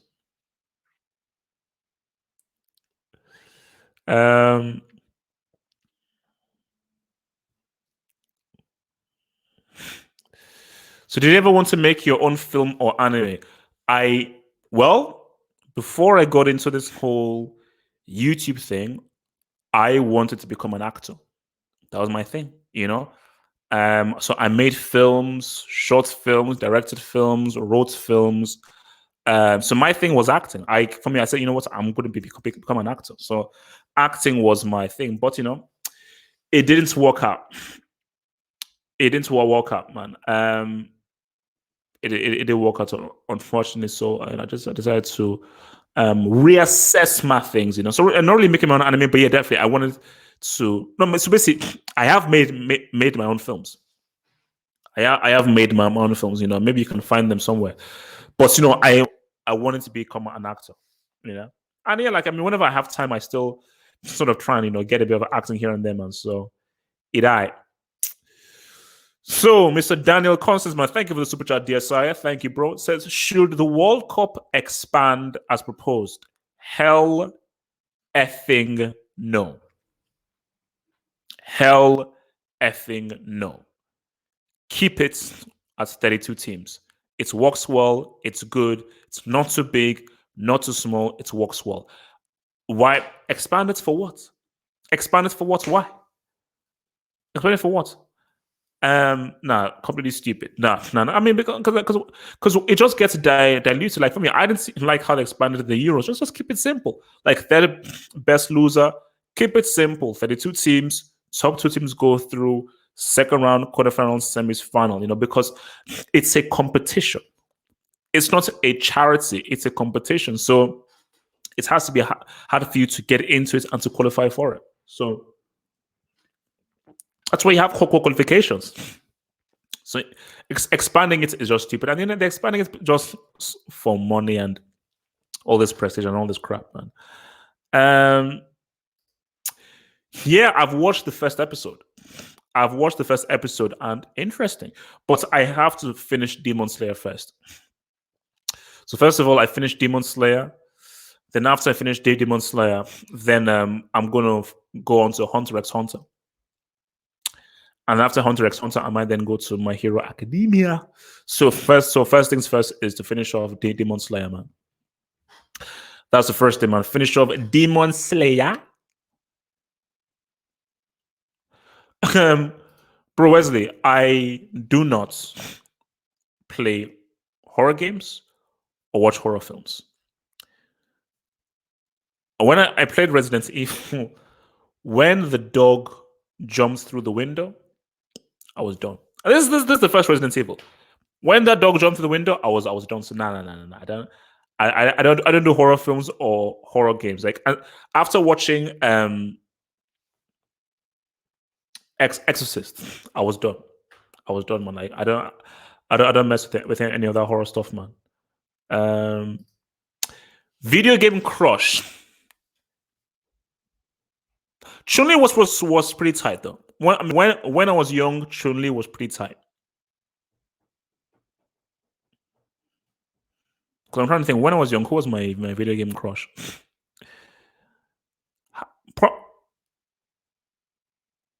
Has to be Chun-Li. I mean, those thick thighs did it for me, man. Those thick thighs did it for me. I mean, when you see those chunky thighs, say what's up, Anna, man. They did it for me, man. So yeah, for sure, have to be. You see, for me, Lara Croft was overrated, man, and for me, I'm taking Chun-Li over Lara Croft. Actually, I watched this wild documentary. There's this wild documentary about people. This was during like the height of Tomb Raider, and there were these guys who were so obsessed with Lara Croft, like scary obsessed with Lara Croft, and they used to have posters of her, dream about her, and I was about to say, do you know this is a video game character? Do you realize that this is a video game character, man? So I was no, that was wild, man. That was flipping wild, man. But you see, I don't class the Thing as a horror movie. For me, the Thing is a thriller. It's not a horror film. For me, I don't class it as a horror film. It's a really good thriller. Obviously, there are a few jump scares here, but it's really a thriller. It's not a horror movie, bro. It is not a flipping horror movie. It's not. March. My gosh, man. Damn. Who do you think will win the Manchester Derby this weekend? Man United or Man City?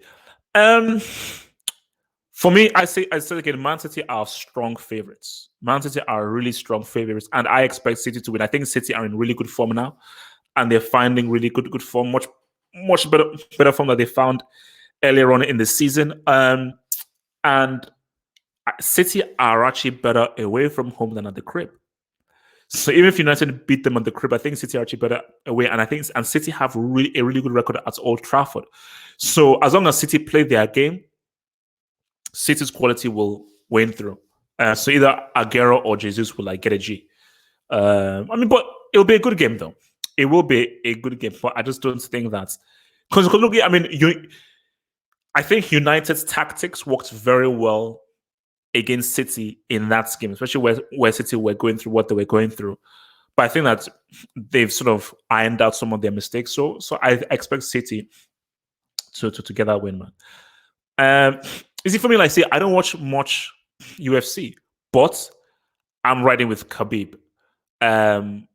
When you're that technical and that smart with regards to how he fights, I'm always going to ride with the very technical and smart fighter, and I just think he's a very smart fighter. So he's a guy who can expose your weaknesses and nullify your weaknesses. So I'll always basically I just think he will find a way just to nullify like Ferguson, So I have to roll with Habib.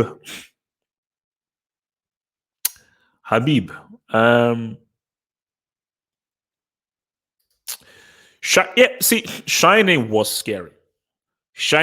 See, I don't think Shining is as good as people see, but yeah, Shining again. I probably wouldn't watch Shining again. Shining is scary. Like those damn twins, terrifying. So yeah, Shining was pretty scary, bro.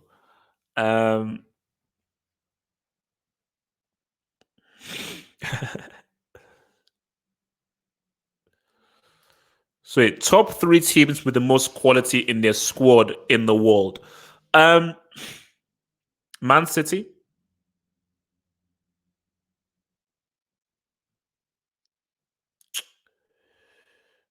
Squad. PSG. This is where it gets hard. Because most teams have good first teams, but squad. Yeah, man, I really don't. I don't think I can give you a third. I say Man City and PSG for sure. Those guys have really good squads. The guys they can bring in are still top tier guys. Not Real Madrid, not Barcelona for sure, not Atletico, not Liverpool, not Chelsea, not United, not Bayern, not Juventus. Yeah, I don't think there's a third team that has a strong squad.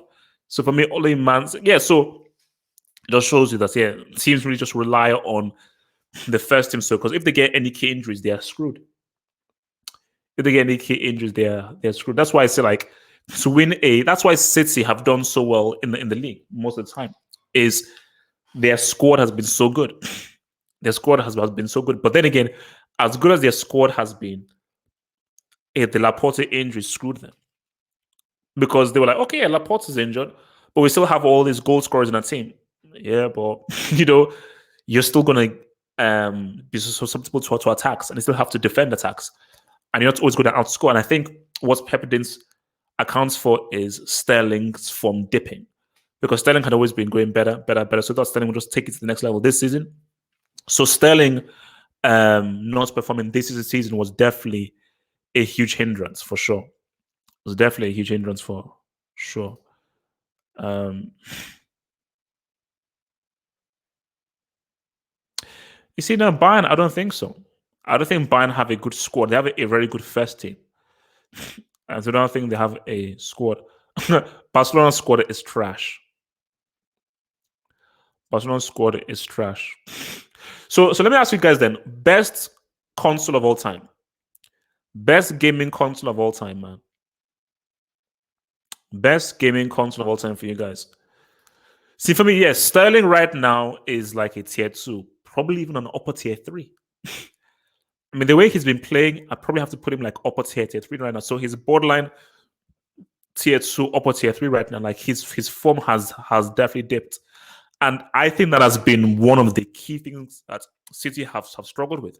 Because if you look at the 2 seasons that they won the league in, Sterling was arguably not only one of the best players in the league, but one of the best players in Europe. So it just shows you the importance that Sterling has. Like Mahrez is good, De Bruyne is good, and everything. But even as good as De Bruyne has been this season, and people have even said, "Oh, De Bruyne should be Player of the Year in the Premier League." Even as good as he's been, look how many points City are behind them. But if Sterling had the same kind of quality of a season he had 2 seasons prior, it would definitely be a lot closer. Like Liverpool would still be ahead, but they'd be ahead by about like 7 points. Maybe they'd be ahead by about 7 points. So, my microwave.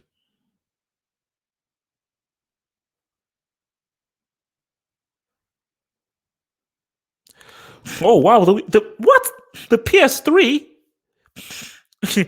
So can you tell me what games came out on the PS3 apart from The Last of Us and Uncharted? Like what else came out on the PS? Remember the PS3 was about 400, 500 pounds to begin with. The reason why the 360 was so successful is because it flop. That's the only reason why the 360 was so successful. PS3, in Sony's arrogance, they came out and said, "Oh, 400 pounds." Like, what? Microsoft was like, "Oh, we can try this for 200 something pounds." Okay, well, let's see this whole 360 thing. Then, boom, they got the whole market share. Then, in their stupidity, they tried to force upon the Kinect upon you on the Xbox One, screwed up. Then PS4 realized their mistake, dropped their price points, and focused much more on gaming. And PS4 got that ass. So, it was stupid, man. SNES was good though. SNES was good. No, for me, I've been a loyal Pro Evo member for like the last 6 7 years. I've always been I've like not always, but Pro like once that's I think it was the Pro in '06 came out. I was like, "Well, you know what, Pro is better. Pro is better. FIFA is an arcade.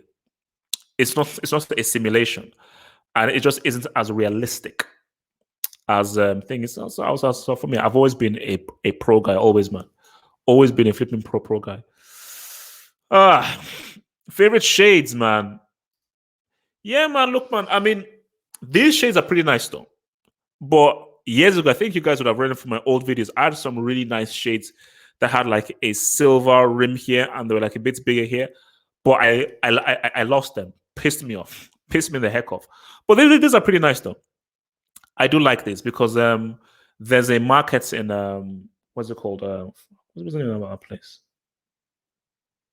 Oh, shit, what's the name of that place again? Yeah, but there's a market in London, and the name escapes me.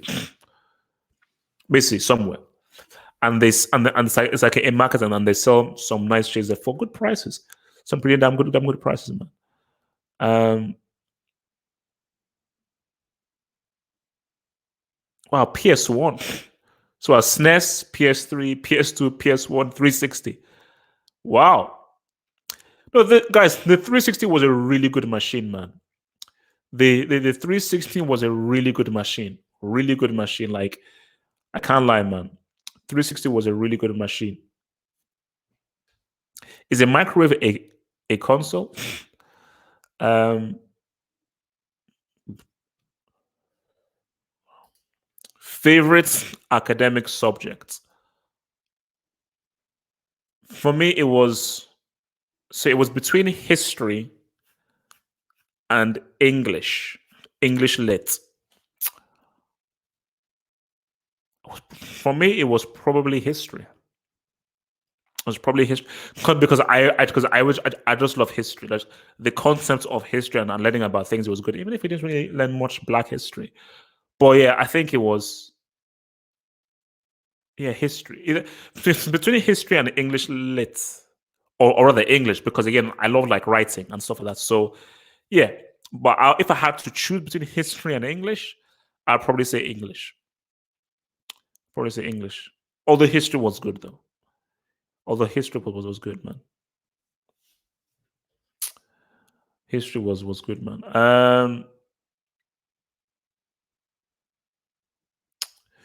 So is it me, or is Chelsea's team just looks so average on paper when you take Hazard out? Yeah, it is. I mean, when you compare this team to the Mourinho team or the Toronto team, remember Chelsea once had a midfield that had Essien in there. You had a Lampard in there. You had and you had Terry in defense. You had Carvalho in there. You had Ashley Cole at the point, and you had Drogba as your striker. Chelsea had men like they had guys where these are genuinely world class players.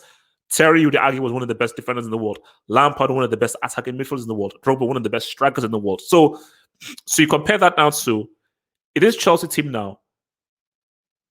Apart from Kante, is there any player in this team that you would consider world class or amongst one of the best players in their position? So that's where you can maybe defend Lampard and is that there are no with Kante being out, there are no world class players in this team. Giroud, Tammy, Kovacic, Jorginho, Rhys James. None of these players are world class. They are talented. They're real good, but they're not world class. But my thing is that even if they're not world class, I say look at Atalanta. Look at Atalanta. For Atalanta, that's coaching. None of those players are world class, but they don't. And look at how many goals they've scored. Look at how many goals they've scored. So there's enough talent and ability and quality in this Chelsea team without being known names to still be able to get results and score goals and create more chances. So that's just where but Gasperini is a very experienced coach. So he's been able to get all this wealth of experience and able just to find a sweet spot in his Atalanta side. But for Lampard, there is no substitute for that experience of failing, trying, and just having a wealth of knowledge of coaching many teams. So yeah, man, it is like the team is average on paper. It is. But again, games are not won on paper. They're not. Like if you look at Kovacic on paper, like who's this Kovacic? But Kovacic has low-key been one of the best players this season in the Premier League. But as I've always said, there's no Loftus-Cheek. And I rate Loftus-Cheek very highly. That is a really good attack midfield player. Pulisic was on a good run. And I think Chelsea have really missed Pulisic. They've really missed just his play. Like, if they can just get Pulisic a Loftus, like if Loftus-Cheek is even 85%, play him in the Allianz game. There's nothing to lose. There's nothing to lose. Well, what you're saving him for the FA Cup? Get out of here, man. Get the hell out of here, bro.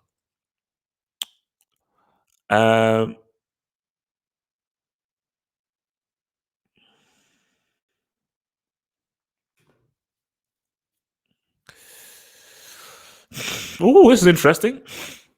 Maybe this is worth a team battle. Bayern 12-13 or Real 16-17. That's tough. That is tough. I'm not sure. But what I will say though is one team did have your Pankers. That's all I'll say, man. One team did have your Pankers, man.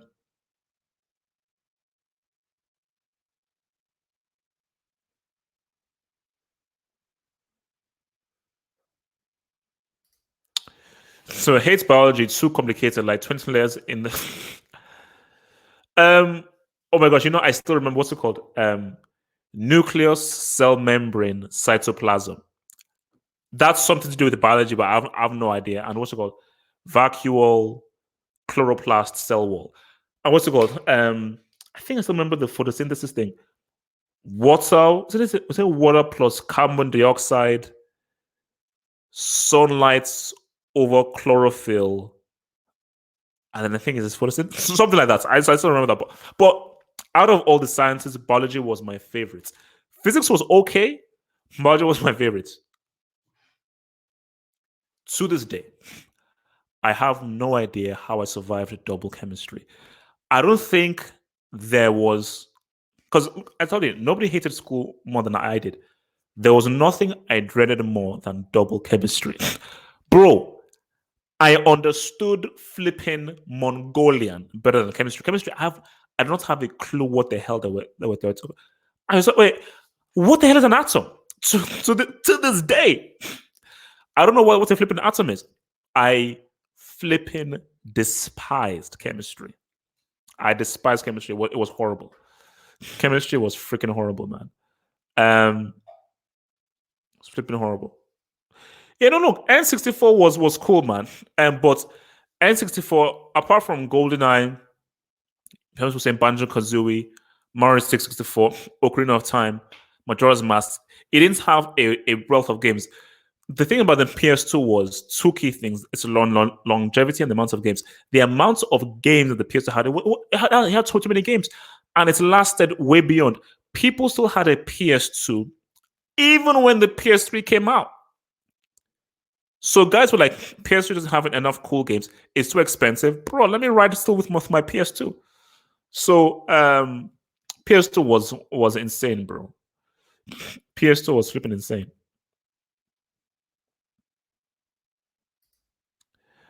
Best superhero film. Best superhero film.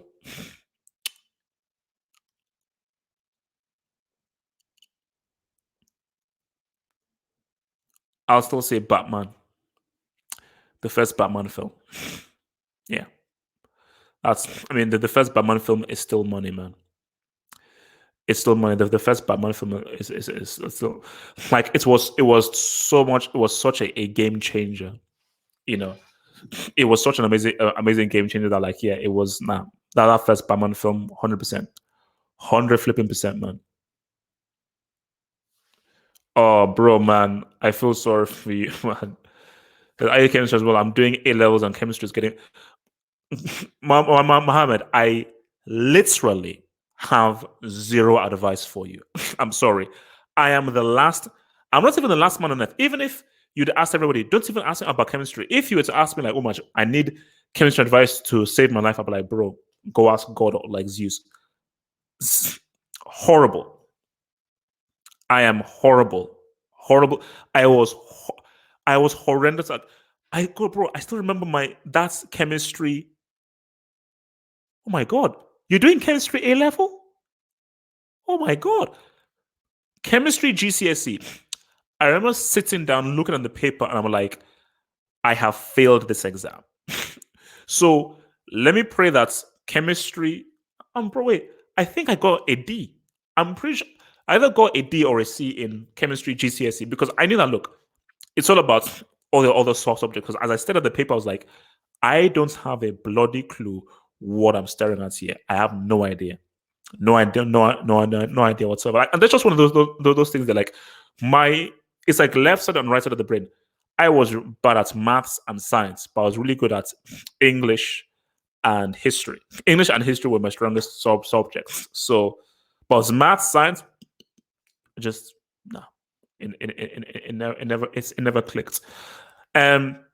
Daniel Constant, man, thank you for the super chat, bro. Thank you for the super chat. Say, oh my gosh, taking real life aspects of real cities, example, architecture, weather, culture, vibe, extraction, and building your ideal city. What does that look like? Okay. You see, my ideal city would be because I'm thinking of aspects of Nigeria, aspects of Switzerland, aspects of Tokyo, because Tokyo was money. So my main thing would be a mixture of it would be like a mixture of a beach and a somewhat metropolis. So it wouldn't be like buildings everywhere. There would be like lots of grass around. And it would be a case of where you can pretty much almost walk to anywhere. So you can either drive, you can either cycle, or you can even walk to anywhere that you want to. But it will be lots of grass, lots of nature, and loads of beaches, and several lakes all around. And they will all be inbuilt within the city and everything. But there will be a massive emphasis on nature, you know. So because I think when I went to Japan, Tokyo was cool when I went to Japan, But when I went to Kyoto, I was like, nah, this is it. Like this is it. Like that whole cultural thing is cool. And also, I went there in the summer. The key thing is, it's always hot. It's always hot. Cold weather is my kryptonite. Basically, if you want to destroy me or just beat me down, do it during the winter or cold weather. So, like, you're like, basically, you know what it is? An island. An, an island that has a few aspects of a city, but it's like an island metropolis, but focused much more on beaches, nature, grass, and very few buildings. You know. Oh no, even thinking about it now, I'm like, oh my gosh, wow, man. Just imagine that, man. Like, sorry, I even have dreams about this. I literally have dreams of an island, clear blue water, chilled out and everything. Oh man, don't make me dream, bro. Don't make me dream like this, bro. Don't make me dream, bro. Oh my god. Oh wow.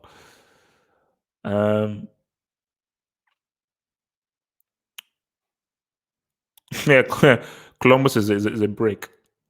All right. Let's see what the others say.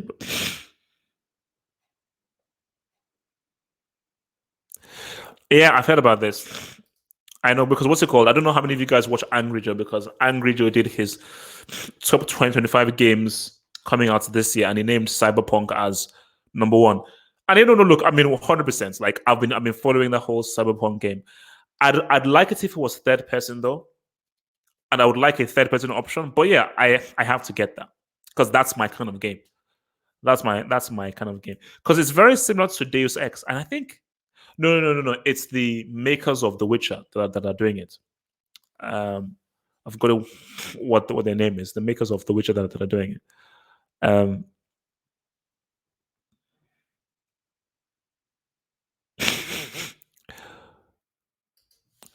Oh, bro, no. That's why I didn't even get ill. You don't understand. When I saw my chemistry exam, I already knew I failed. So I was actually quite relaxed. I was like, oh, yep, fail. Like, I don't know. Okay, I'm done. I maybe answered like literally, I just wrote anything I knew. I had no idea what the hell was being said. In every chemistry lesson, all I did was send notes to someone, talk about because remember, so yeah, I didn't have an idea. I had no flipping clue. I had no flipping clue. Like chemistry was just not my thing, bro. What do you think of Tyson Fury? Oh man, great boxer, really good boxer. I think his boxing skills are underrated, and he is the best heavyweight boxer in the world right now. Obviously, I got love for Wilder and I got love for Joshua, but I think Fury beats Joshua or Wilder. If Fury is focused and everything, I don't think Joshua or Wilder can beat him. That's the. I mean, they can both knock him out, and I think the only way that Joshua and Wilder beats Fury is if they knock him out. But over 12 rounds, I don't think they can beat Fury. I think no, the guy's a very good, smart boxer and knows how to use his size. But remember, bro, he's been boxing since he was young, and he's from a lineage of boxers. Let's say he's like the lineal champion. He's from a lineage of boxers, so it's in his blood. Since Joshua and Wilder, they fell into boxing later on. Like this guy, he's a natural boxer from birth, you know, and he's got a generations of people who've been boxers. And boxing isn't fighting. Like I was listening to the Tyson podcast. Like Tyson said that tough guys don't make good boxers. It's not about being tough. Have great fighting spirits, but this is still a technical sport. You have to be good at the sport. So it's not about being hard and being tough. No. It's not about being tough. Yo, Infinity, peace out, bro. Peace out. Peace out. So his quality, man. Gopo, why do you keep calling me Ben Wadia? Nobody knows my name. I told you, my name is Halfop HH. I'm a mystery. I'm a myth. Thoughts on the Illumi Cup video? I don't believe in the Illuminati, bro. And I don't know any. I mean, I'll try and watch it, but I don't believe in the Illuminati. Oh, now this is big time. Actually, biggest moments in history.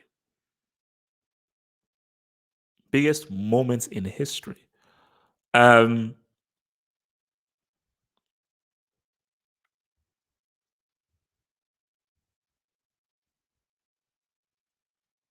that's that's actually interesting. What if I was to pick one moment as the biggest moments in history? Because I am picking the moon because no one landed on the moon, bro. Um, maybe the invention of the plastic ice cube holder, or maybe. I mean, no, that's that. I don't think you can pick one massive moment. I don't think you can. I don't think you can. Um, there are too many. There are too many moments. I mean, if I want to get personal, I think the assassinations of Malcolm X and Martin Luther King, specifically Malcolm X, I would say that's probably one of the biggest moments in history on the personal level because I think that really changed things, you know. Um, and I think people are still sort of feeling that right now. Yeah, bro. I'll see you in the hangout. I'll see you in the hangout chat, amigo. Oh yeah, true. Yeah, World War Two. Yeah, how do I forget about World War Two? Yeah. That time when guys were at war, you know. But I'm Nigerian, so World War Two didn't really affect us in Nigeria, really, So, um, but yeah, social media was big. So now, and the interesting question is, what was the biggest moment of the last decade? Now that's another interesting one. For me, I think the biggest moments of the last decade was probably um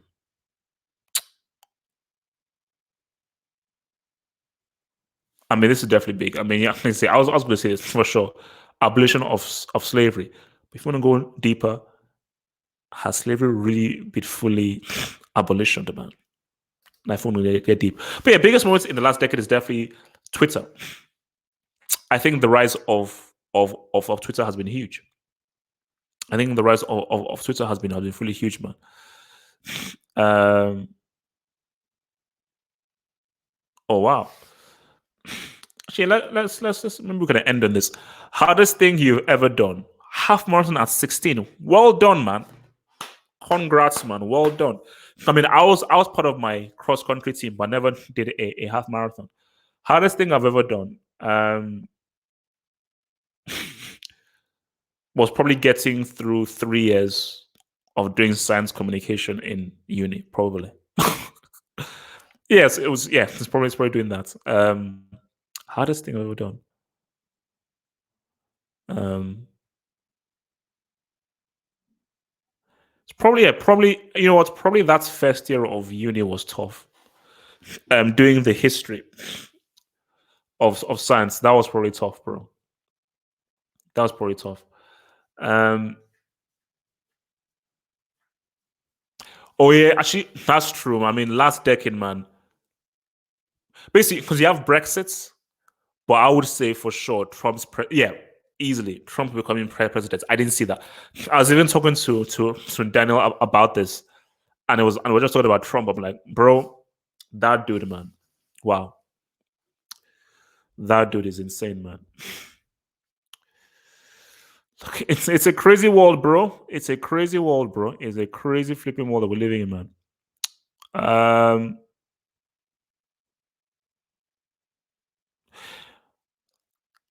I told you if I was to have a time machine, I would definitely want to return back to the pyramids. I wanted to see how those pyramids were made because for sure that is I think that may be one of that the greatest human achievements is the construction of those pyramids for sure, for sure. I think those are one of that has to be one of the biggest ever achievements for sure. It's insane. It's insane. All right, guys. Look, man. Let me hit out. So tomorrow, actually no. So this is what it is. So let me give you a heads up. So there'll be a live post-match analysis after the Liverpool Bournemouth game. There'll be then we have the Saturday hangout. Sunday, we're going to have a live post-match analysis after the Manchester derby, another live post-match analysis after the Inter Milan Juve game. Then we'll now have the Sunday hangout. So it's going to be a very active thing. And also tomorrow, members, you'll be getting the Champions League previews for the Tuesday, Wednesday game. And on Monday, the Champions League previews will come out for the rest of you. So guys, peace out, stay true. Thank you for the donations. Thank you for the love. Thank you for the comments. It's been great talking to you guys. Yeah, cool, man. Thank you. I love these chill streams. And also remember as well, if you're a Football Hot member, every Thursday there's a members only stream. But yeah, the work starts this weekend as we build up to the CL next week. I'll peace out, stay true, and I'll see you guys tomorrow. Peace out.